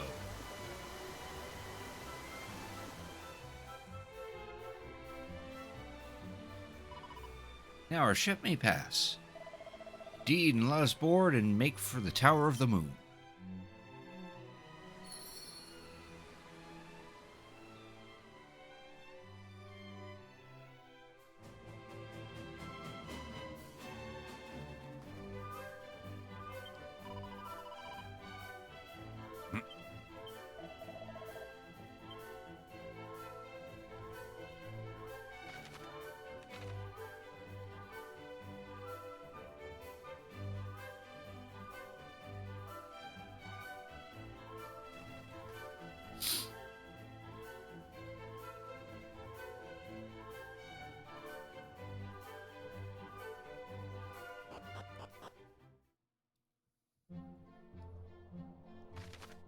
Alright, so now we get to head there, but we need to get our ship. I don't feel like walking all the way back to there.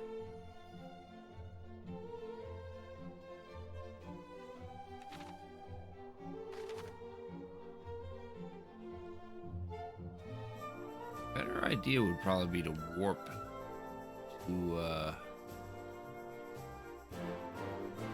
Probably gonna have to warp back to one of these 3 areas and then sail there.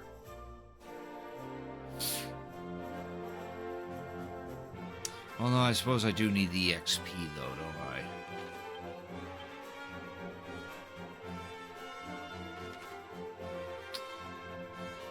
Yeah, fuck it. I'll just walk.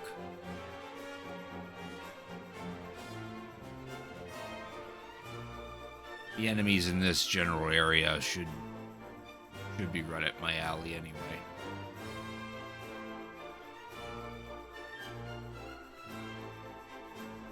That or the holy protection is still on. Which that would be convenient. Yeah, no, the holy protection was still happening. Okay, that's why we haven't been attacked yet. We're almost there, don't worry. I have to pee, pull over. you go anywhere.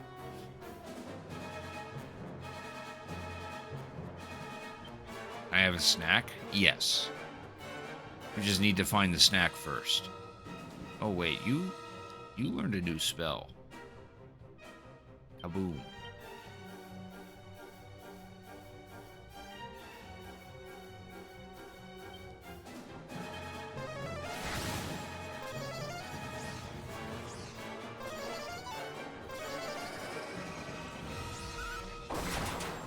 This is all you deserve. There.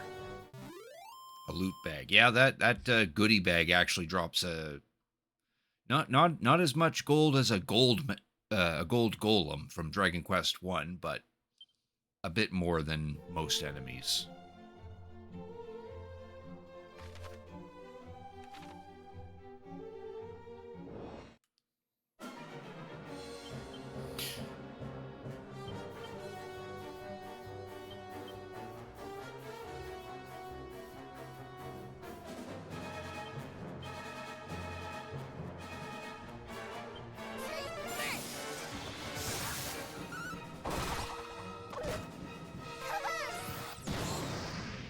Nice.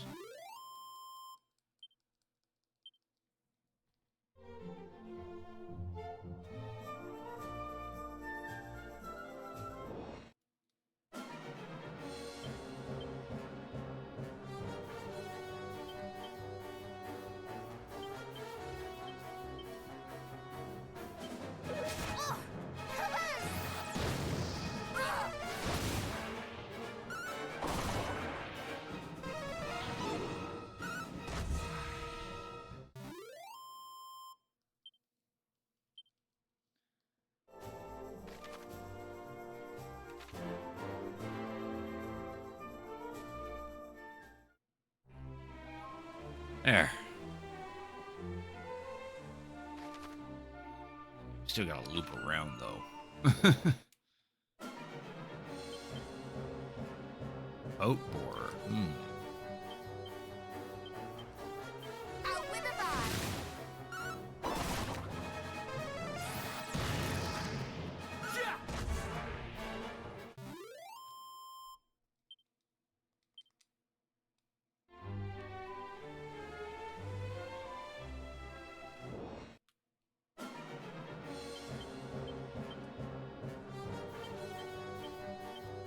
Out with a bang.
Sparkle Spot.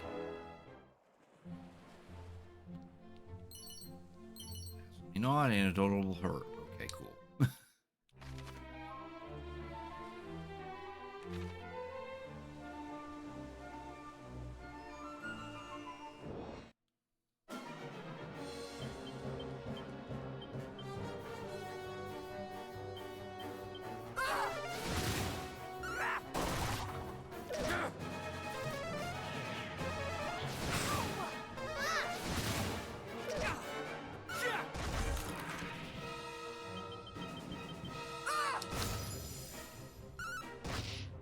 Brace yourself!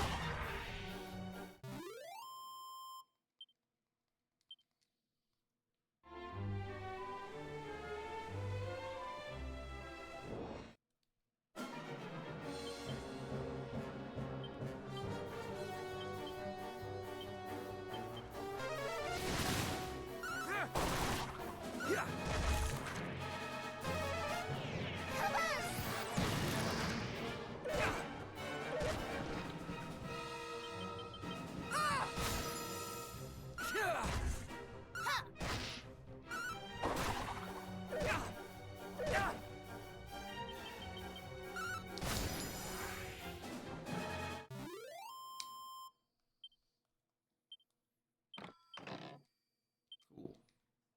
Sparing suit from the squid.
Do go into that tower. We're gonna go over here first. And then we're gonna get this. Ooh, Seeds of Defense.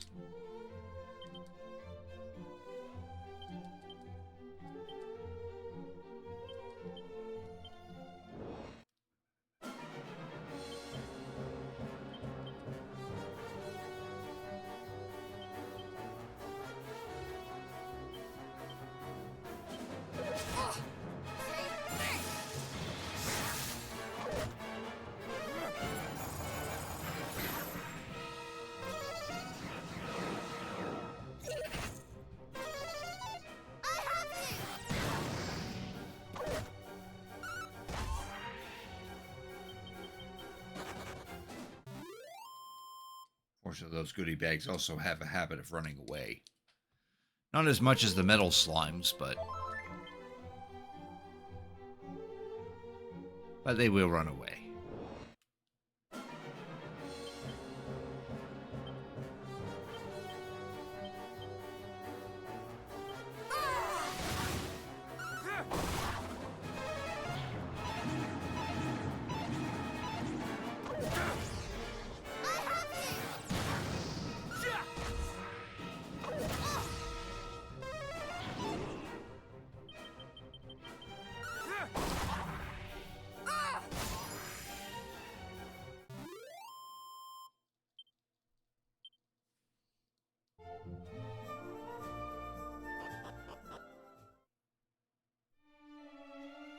Shrine east of Sluice.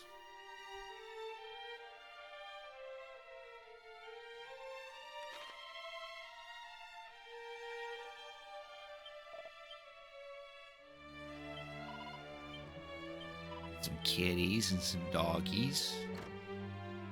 Treasure chests, which we can open these ones to get oomph powder. And a crackle slash scroll. Can't open that one though. Need that ultimate key. And also go in this one to get 2 more chests. Icicle Dirk. And a mini medal.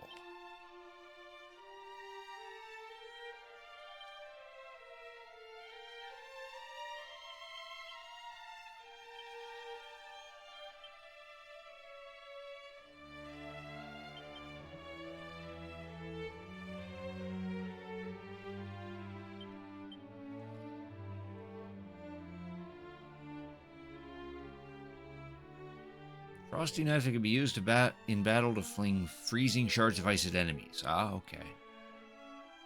It's like 3 attack less than what Aurelia has.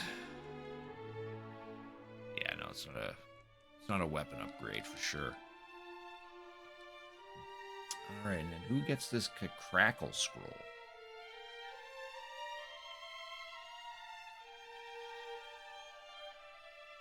Or no, crackle slash scroll.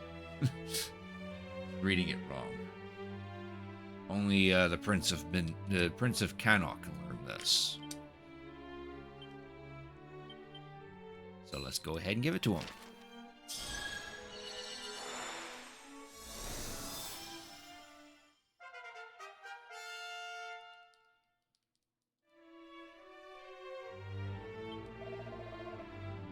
Come to pursue my collection of curios, have you? By all means, help yourselves to the contents of these chests. The items within have long since fallen from my favor, and I must make room for treasures anew.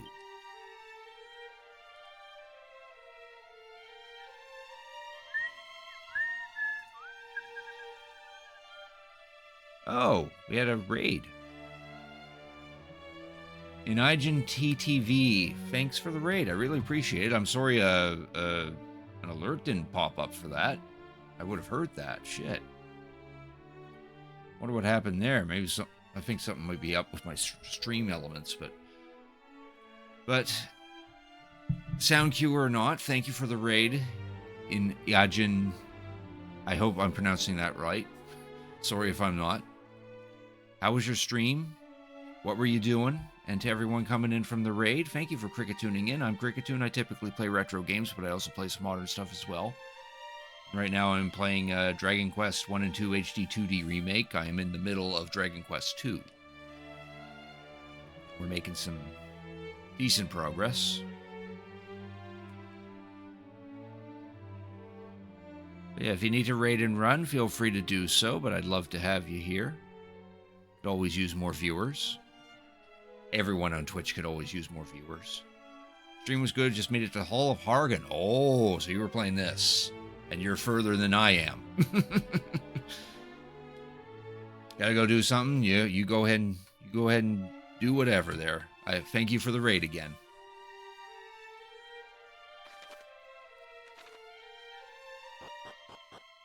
So yeah, you're definitely further than I am. I only just reached that temple. And we're about to go to the Tower of Moon. As soon as we beat these guys up.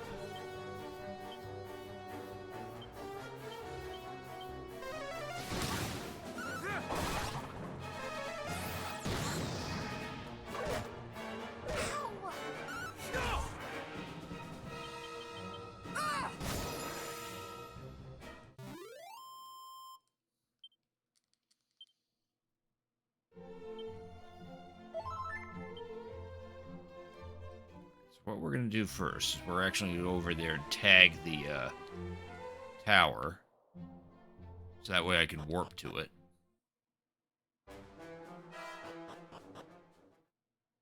Then we're going to go take a quick rest. Because Because telling Aurelia to kaboom everything is definitely a drain on her MP. Let's head back to Sluice.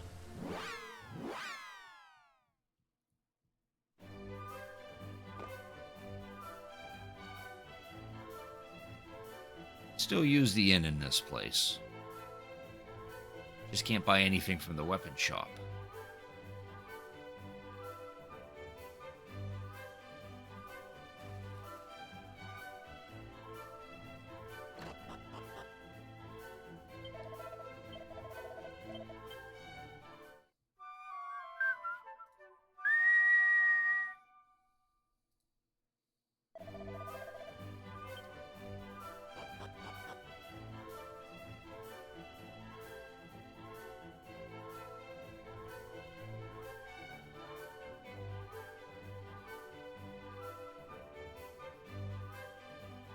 Oh, okay. So now I'm reading this guide, and it did suggest to touch the Tower of the Moon, but we're not going to do the Tower of the Moon just yet. We got other quest objectives to do.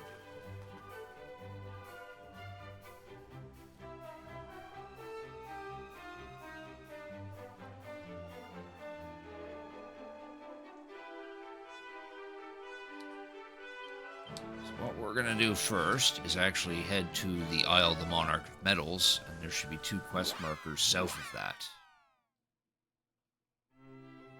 We'll go tend to those first.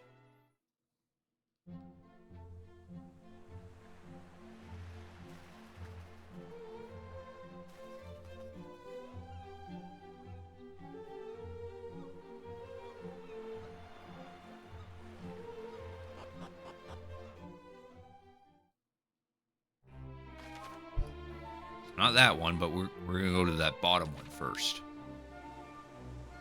Then we'll go to the upper one.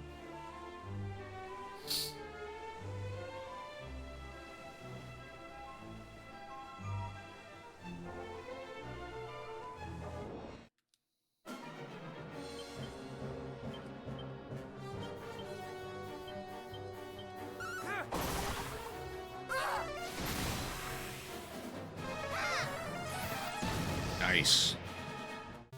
A critical kaboom. That Ice Rock didn't even see it coming.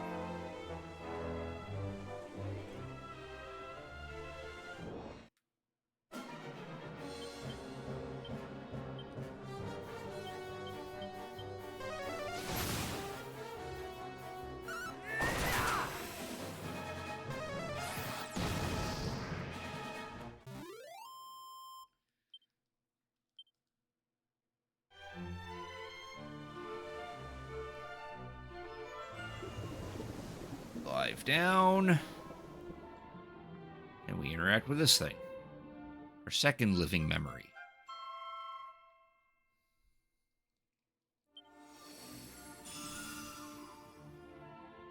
One day, Lady Rubis came to us and spoke of a darkness that she sensed growing in her realm. A shadow began to fall across our age of light. Oh, actual cutscene too. Just as Lady Rubis had foretold, the darkness grew ever greater, and from it were born beings of purest night.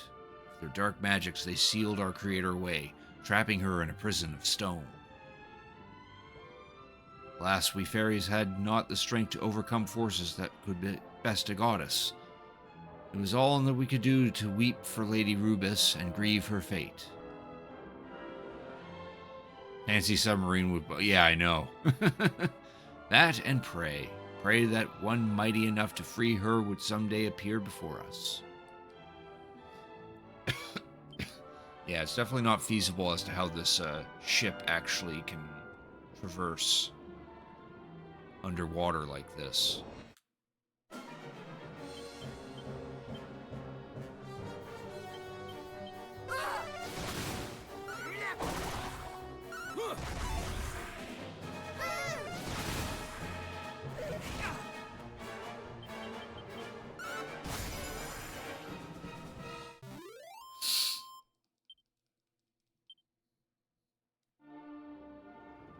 Be able to just go straight up so we can get this next one.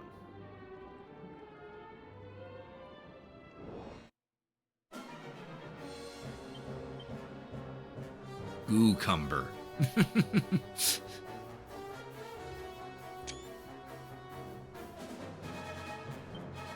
Yeah, I don't know about that name.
See anything here?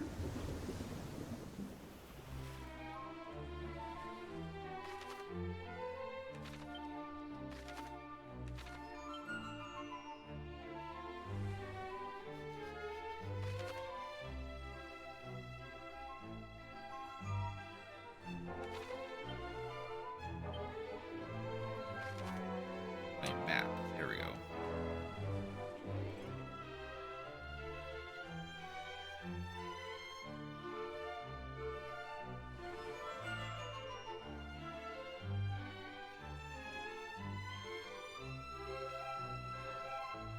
Access the one that we're hovering over to, and I'm reading here we can't access the one down here either, but we can go for this one.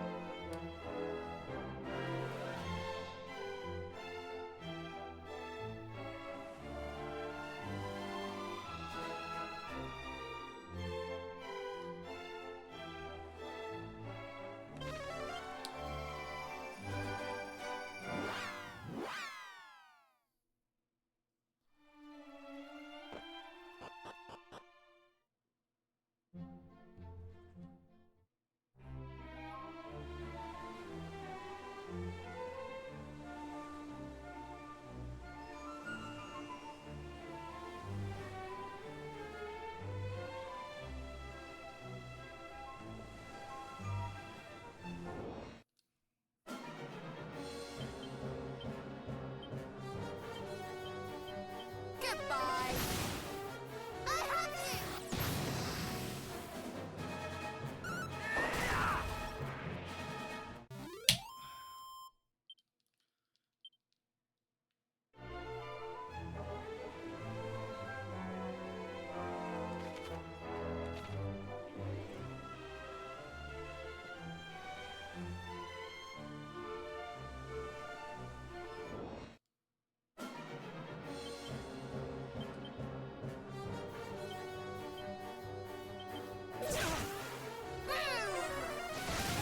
Nice.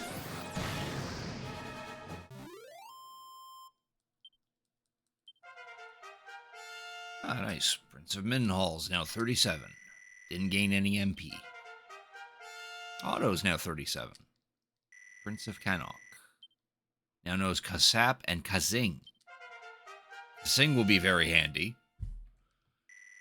Krisha is now 37. Now knows Hustle Dance. Yeah, there we go. Kazing is a guaranteed resurrection. Zing sometimes resurrects. Sin and Zing sometimes resurrect. Kazing is guaranteed. Hence why it costs 20 MP. Sap. Nice. That's thunder attack on every single enemy.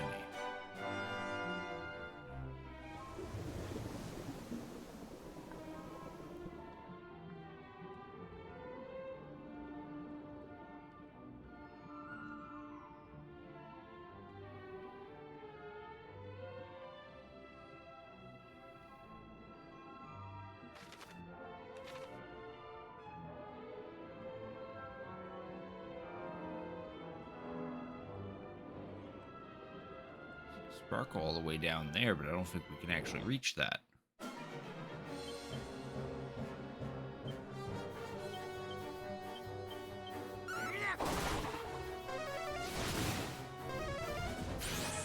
Oh, you just had to bounce, didn't you? Both bouncing. And there goes Aurelia. Thanks to that goddamn bounce.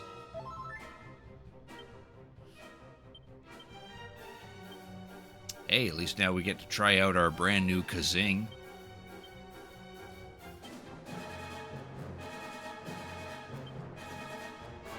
I shall return.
Sakes, that should have killed you.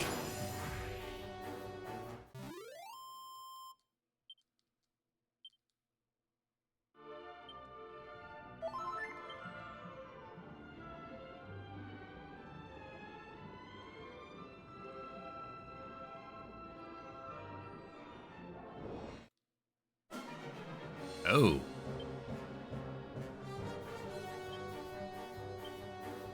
This is a new enemy. Who heals when they attack?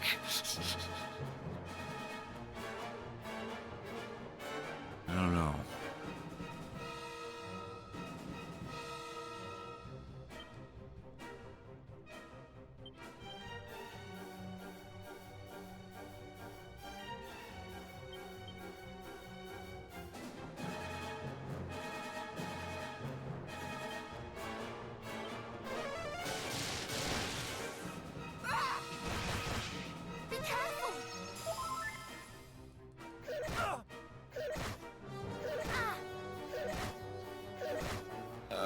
It's kind of nice how you're able to do 2 attacks.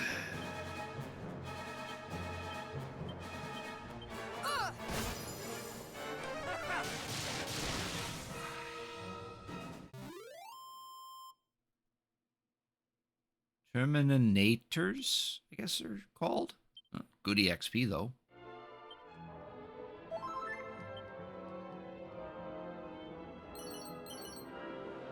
I'm on a steel broadsword. Cool.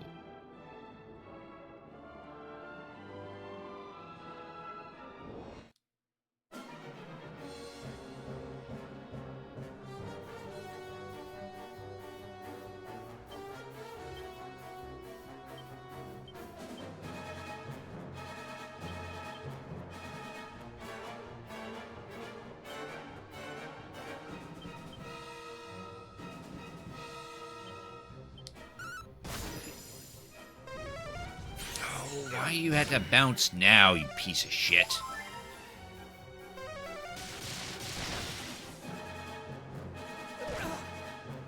My characters are supposed to be much faster than you.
try a different spot.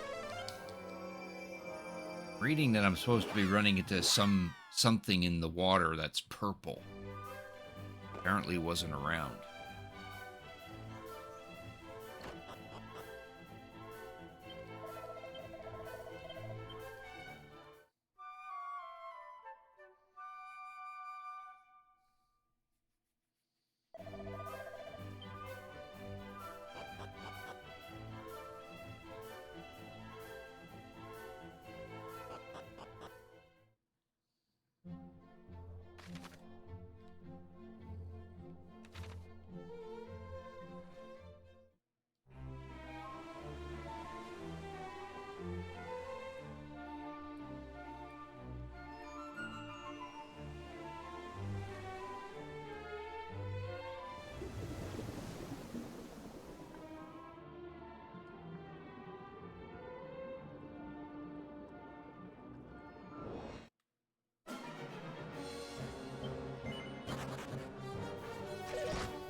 Try to run away from the monsters as much as I can.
I'm reading here, we're supposed to be looking for a ship that's glowing purple that's sailing around the depths.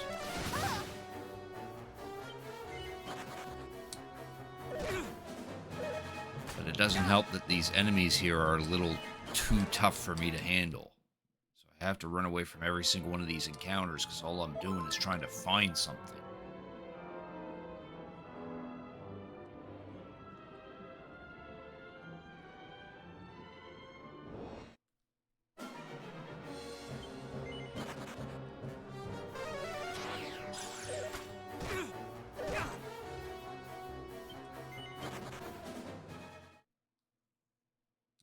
What?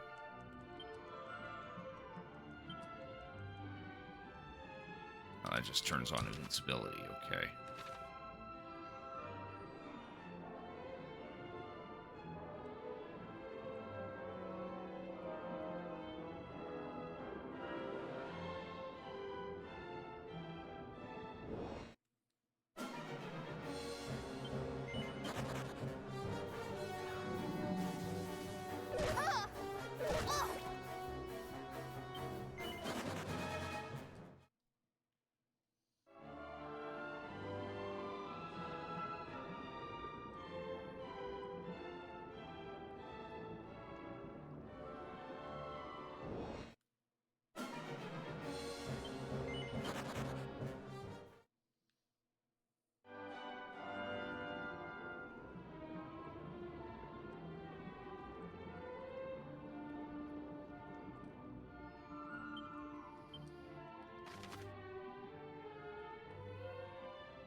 second here.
I'm making our way back to that spot there.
That idea then, I guess.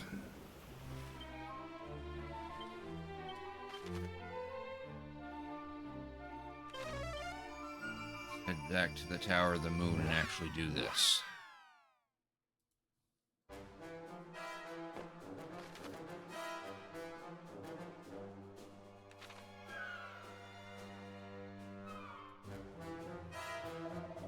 Silence! I wish not to see your lips move, only your legs. But when will our wishes be granted? Thou didst make unto us a solemn promise. Didst thou not? Aye, thou didst swear to make me richer than in my wildest dreams. Silence, I say. The trick is to trust. Lord Hargon's faithful do not harbor doubts. Now follow me, my children. Nay, I trust thee not, and I shall ne'er again listen to a word thou sayest, thou liar. Charming. Mean to mither and moan all the way to the ceremony, perhaps I should simply end things here.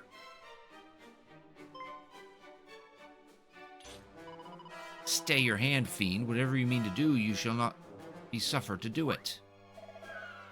Huh? What hocus pocus is this? You do not sound like any priest that I have ever encountered. Thou hast a keen eye for illusion, human.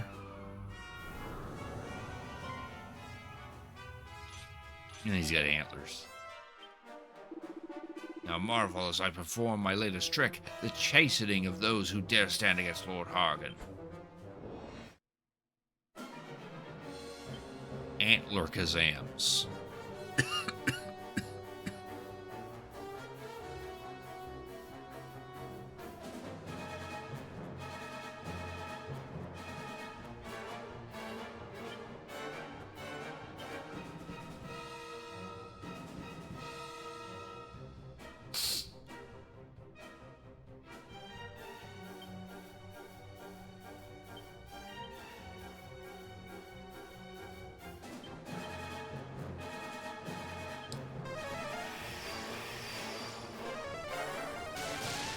Nice.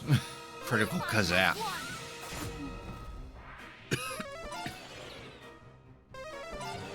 Yeah, these guys have the ability to zing, but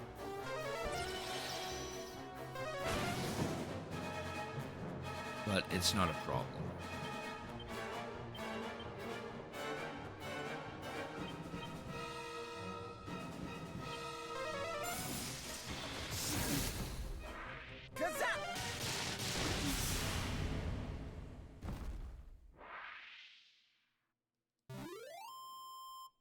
Antler Kazam.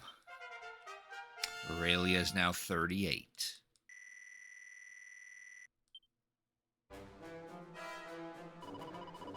Rogue was right to worry for his friends.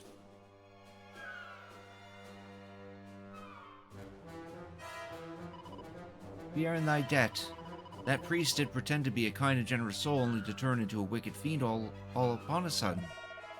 Though in truth we had already begun to suspect him to be other than he claimed. He did promise that we would be richly rewarded for committing acts of treachery against our very own neighbors.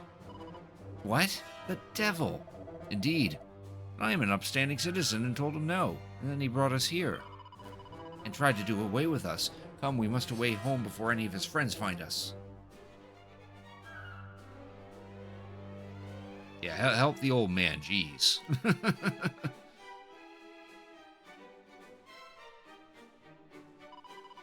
It's not so different from what befell Ripplepore and Monahan, do you not think? Might this be the Fiend's base of operations, perhaps? Perhaps. Scoundrels, disguising themselves as humans in order that they might wreak further havoc. They shall pay.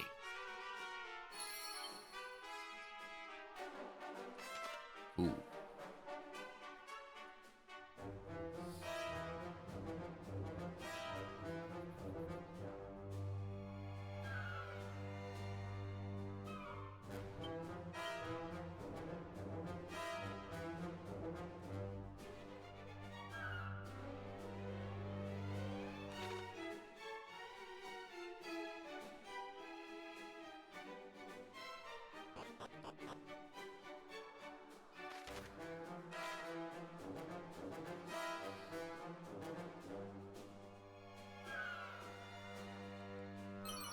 Nice. A prayer ring.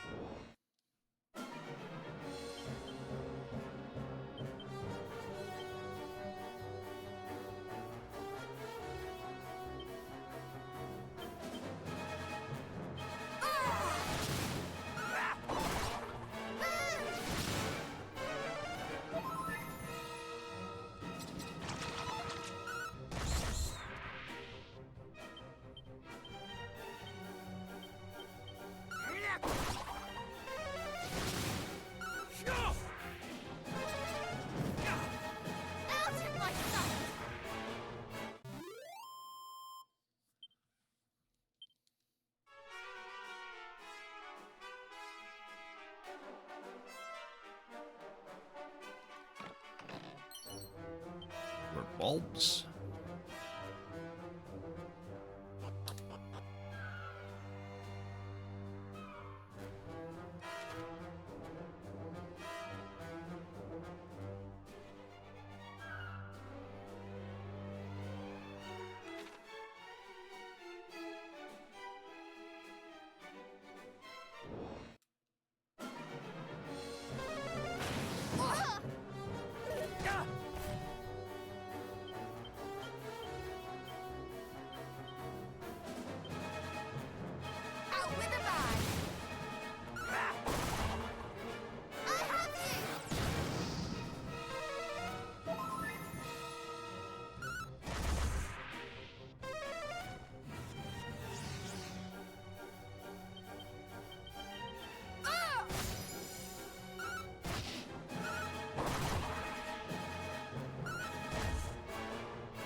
Harvest Moon Scroll. I know the Princess of Cannock already knows that. Yeah, only the Prince of Cannock can learn this.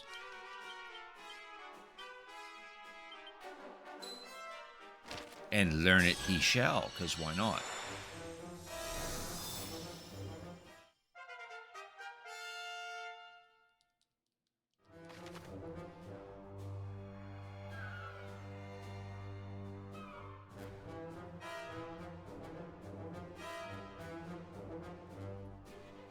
A second here.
Oh, it's a mimic.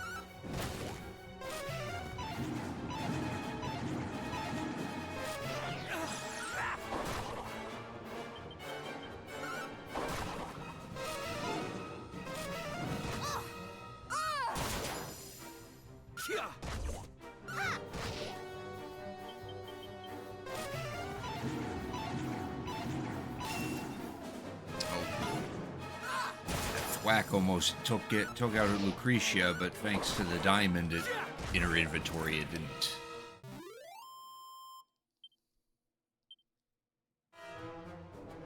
We don't get anything from that.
Oh, another mimic.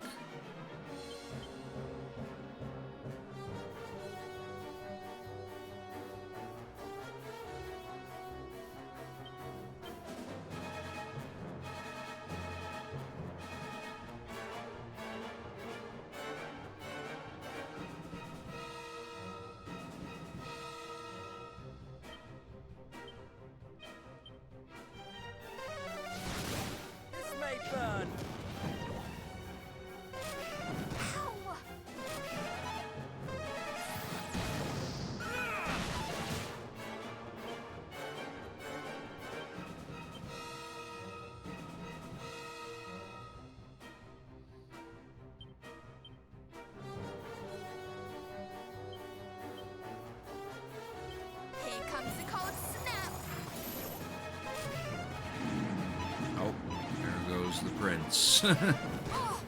He just got whacked.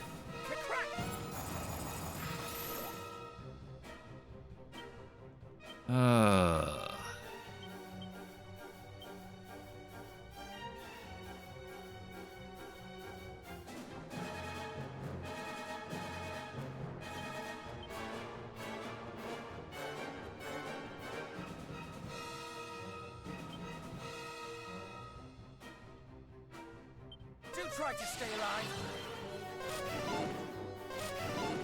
You'll be fine.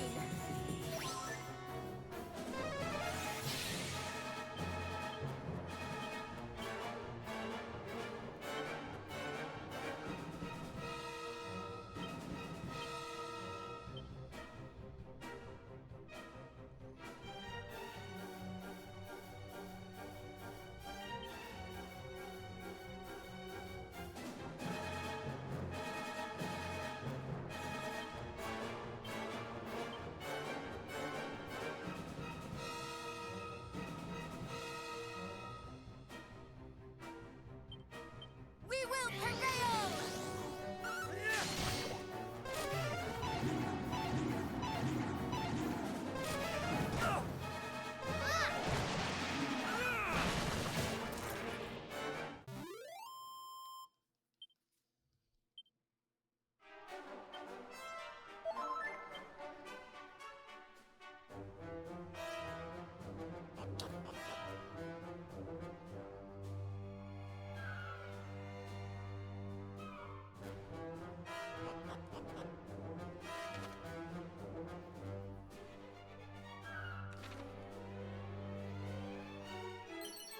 Mini medal.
Seed of Magic.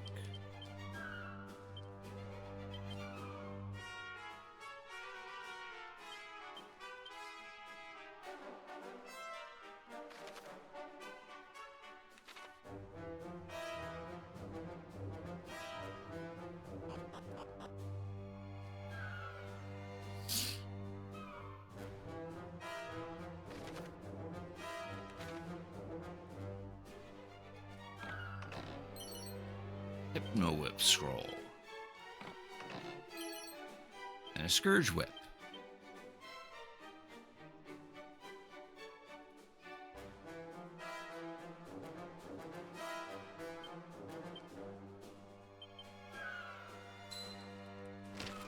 This can only be learned by the Princess of Moonbrook, so there we go.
mind.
They're fucking mimic.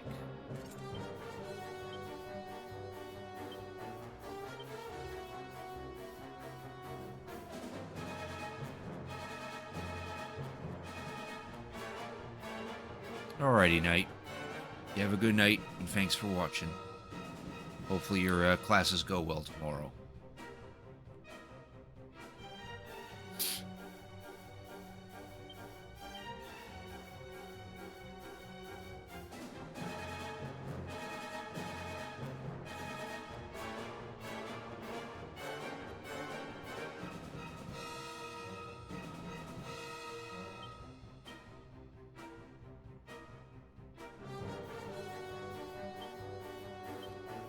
How's that?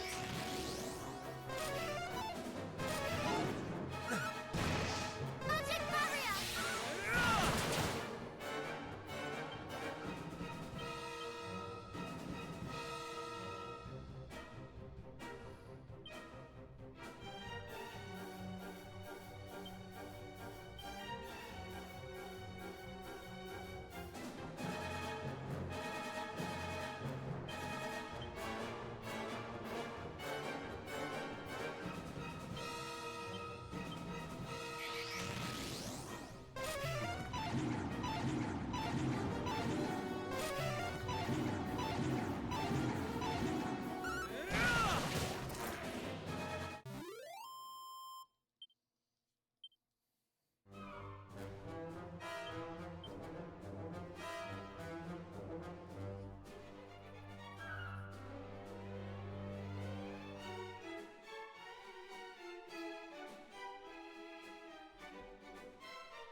Back to Sluice real quick and heal.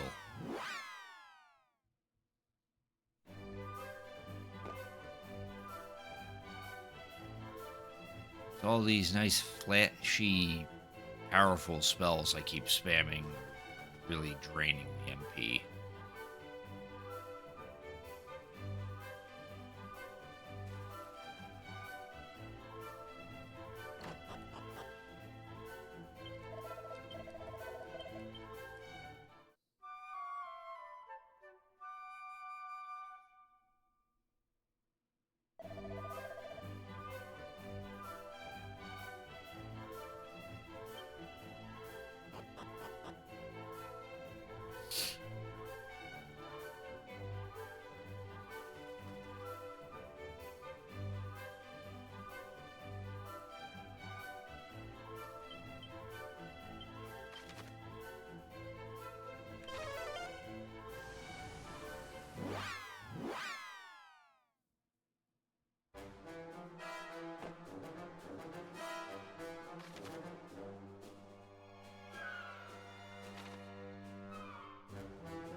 Cast thy mind back to thy hatchling days, when thou did fly free and easy, acting upon thine every urge, when thou wert all, and others as nothing. Return to the halcyon days of thy youth. Wing thy way back there. But weep not when thou rememberest such times as the most fervent desires were denied. For now thou possessest the power to take whatsoever thou desirest by force. Go now, fly forth, do what thou wilt, discard those who do not serve thy purpose. Fly free, do as we wilt, be very, very naughty. Turn to our youth.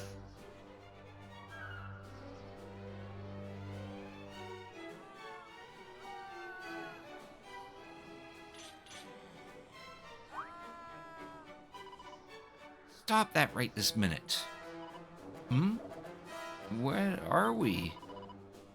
Run quickly, ere the fiends gobble you up. I say.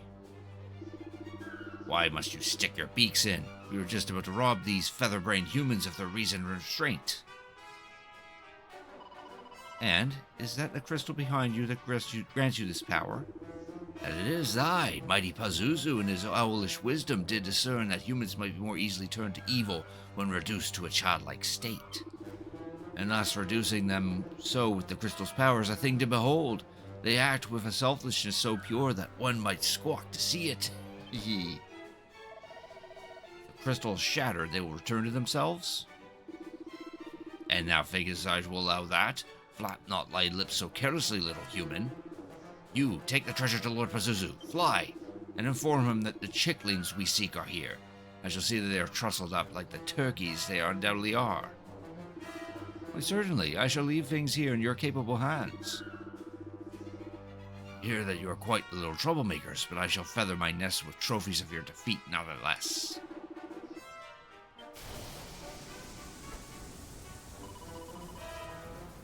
You will learn the truth of the rumors, so be it. Lunagriff.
Don't even have spells. What are you talking about?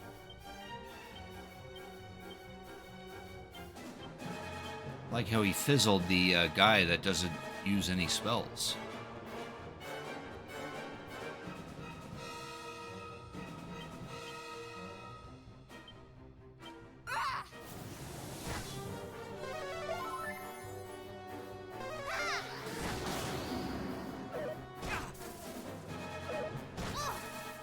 Oh, nice of you to be able to do paralysis on people.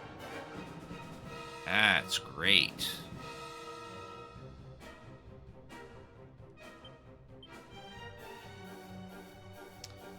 Fortunately... Oh, here we go. Perfect.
Seriously?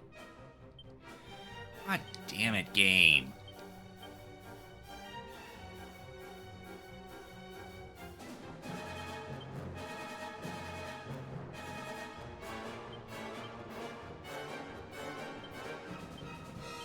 How's that?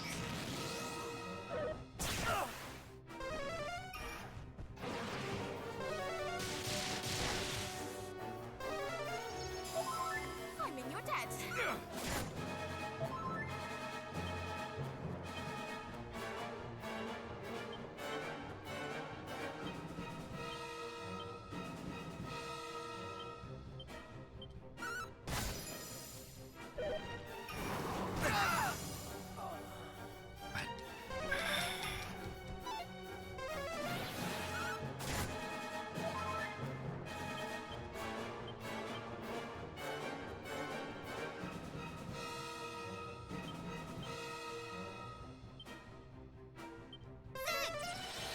Thank you. You'll be fine.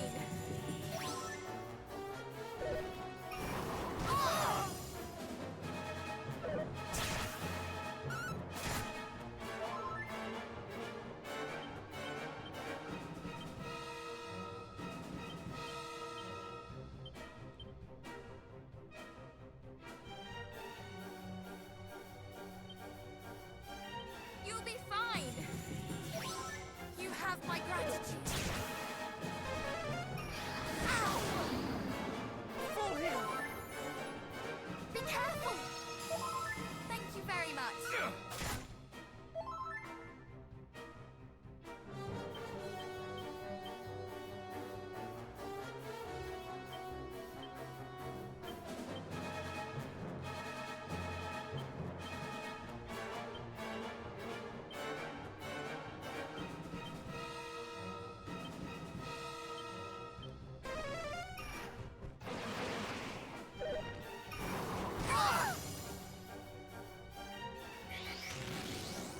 Mid-heal.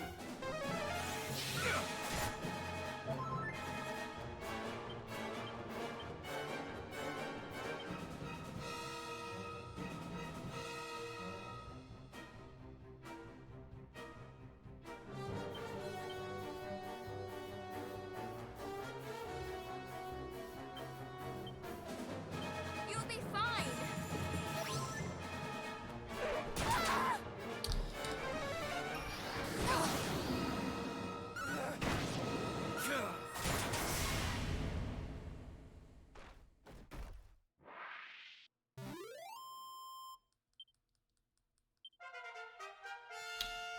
Really is not getting any of that EXP.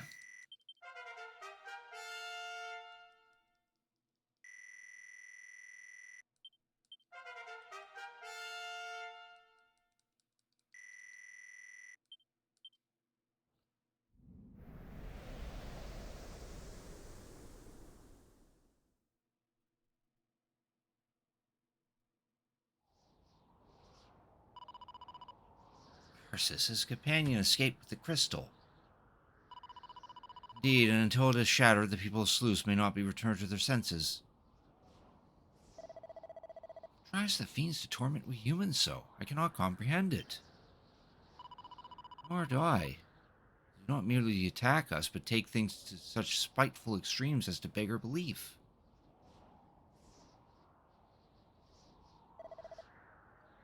What are you about, sister? Behold, the fiend did clutch this to his chest most tightly. It is an item of great importance, of that we can be certain.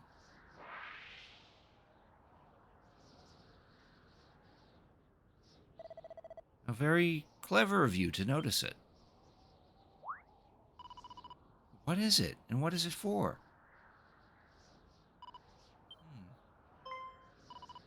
I hear waves.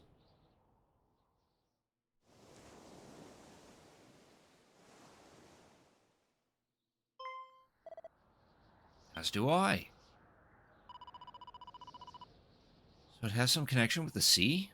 Alas, I fear that tells us remarkably little.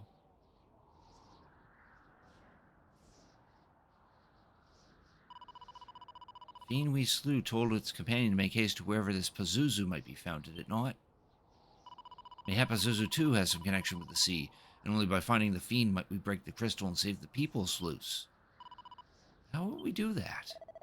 Let's turn to Burrowell. Elmu will surely have returned by now. Perhaps he knows something of where the leaders of Hargon's armies lurk. Indeed, Rogue will also wish to know how the people of Sluice fare. Come then, to Burrowell. We've obtained a moon shard.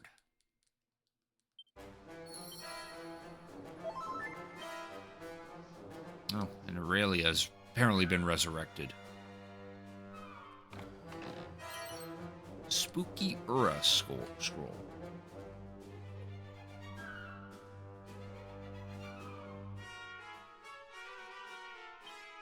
Both the princesses can learn this one.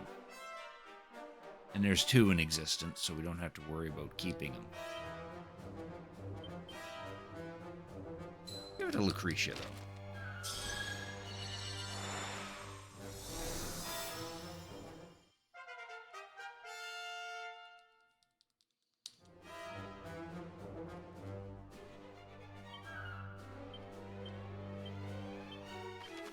Alright, back to Burrowell.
It is so very good to see you all. I have the most fabulous news to share.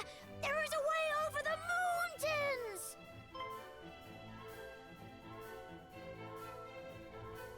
There is a tunnel that leads straight beneath the mountains to Renderak, and near to its entrance in the uplands, a teleportal! These are glad tidings indeed. We're in your debt, Elmu, truly. But where is the partner portal to this teleportal to be found, I wonder? I too wondered this, and did travel through the portal to attempt to ascertain its destination. Alas, I found my way blocked when I reached the other side.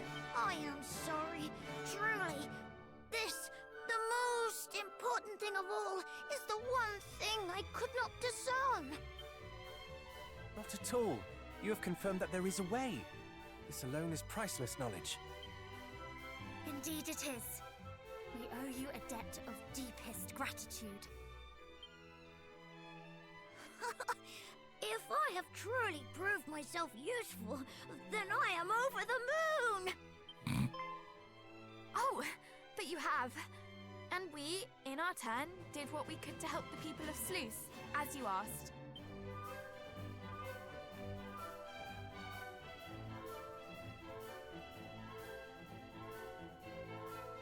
Pazuzu's whereabouts. I believe he dwells upon an island somewhere in the depths of a cave, if I recall correctly. But the ocean in those parts is treacherous indeed. I fear that no human vessel will be able to get close. Nonetheless, you provide us with yet more priceless intelligence. How is it that you know so much? I was instructed to take up a placement under his command at one point, though I did exercise myself most mightily in trying to avoid it. If I recall, there was an object by means of which one might draw close to his cave, even in a large boat. The moon shard. Oh. Could this be the object of which you speak?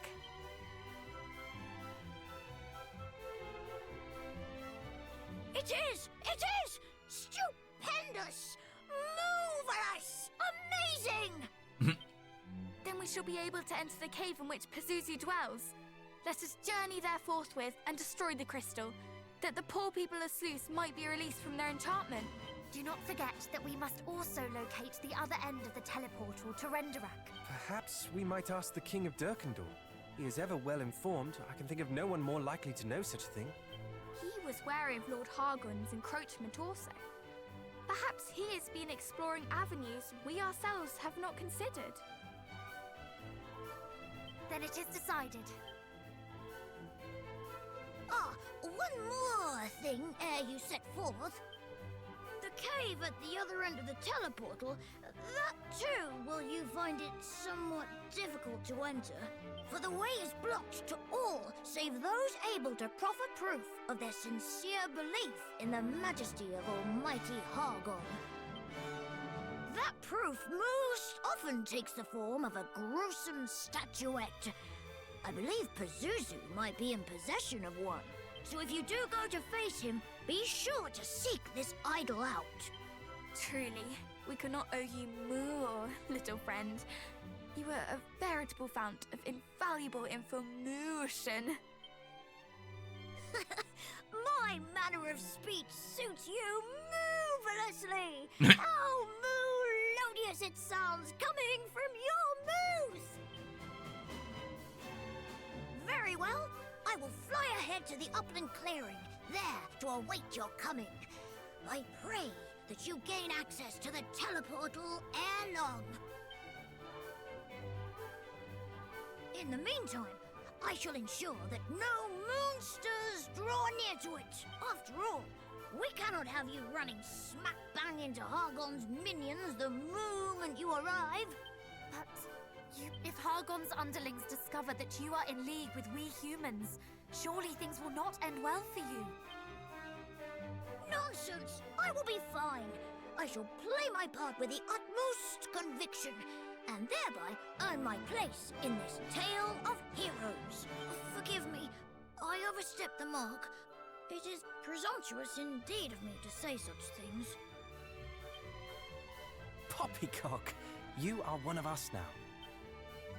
Very well, then I will await your coming. See you soon!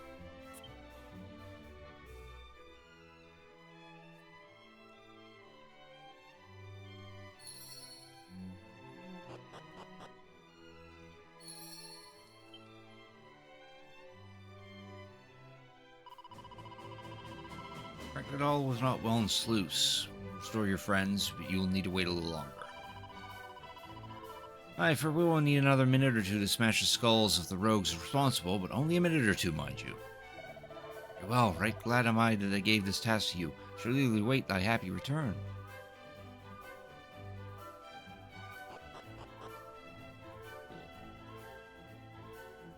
Now we gotta go see the King of Durkendor.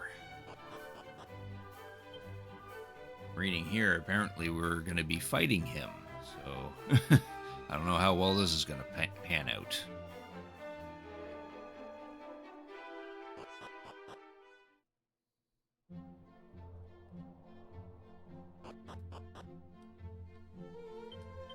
I was having trouble with that griffin earlier. I'm sure this next fight is probably going to be just as difficult.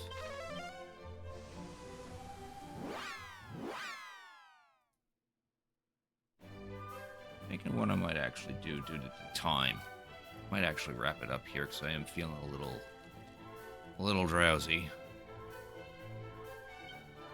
All healed up, so I think what I'll do for now is I'll just save at the church, and then we'll try to figure this out next Sunday.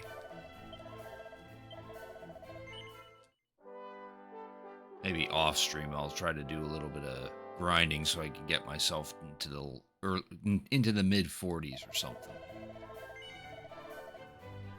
Oh, I meant to actually quit that.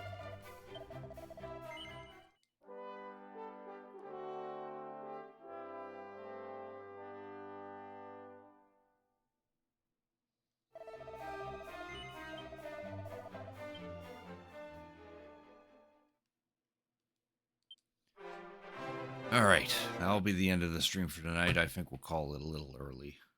I know I only have a half hour left, but not a whole lot of activity in my chat, and I am feeling a little tired. So we'll switch it over to here.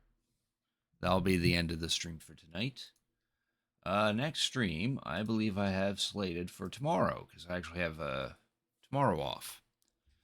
Where for that stream, we're going to play some retro games. NES, Super NES, Game Boy, N64, MS-DOS, whatever tickles the fancy. I managed to get a physical copy of Mega Man X2, so I'm thinking of starting that stream with that up to completion, and then we'll change up the game from there. And then a stream after that will be on Thursday, where the 3.0 update for Animal Crossing New Horizons is expected to drop on that day. So I'm thinking of hopping back onto New Horizons so we can check out that update, or at least the bits of the update that I can actually do. The update also includes some of the improvements for the Switch 2, but I still do not have a Switch 2 at this point in time. So yeah. Do stick around, though, because I would like to send you out on a raid. Fortunately, there's not a... Oh, no, there's some people I can raid. Ooh. I should raid hockey.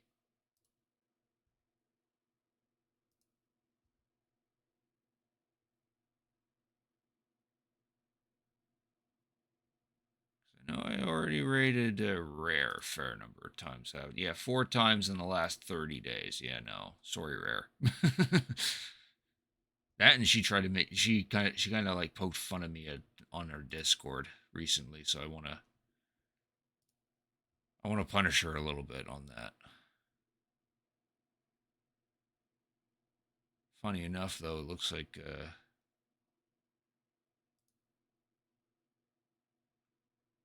already raided hockey a couple times.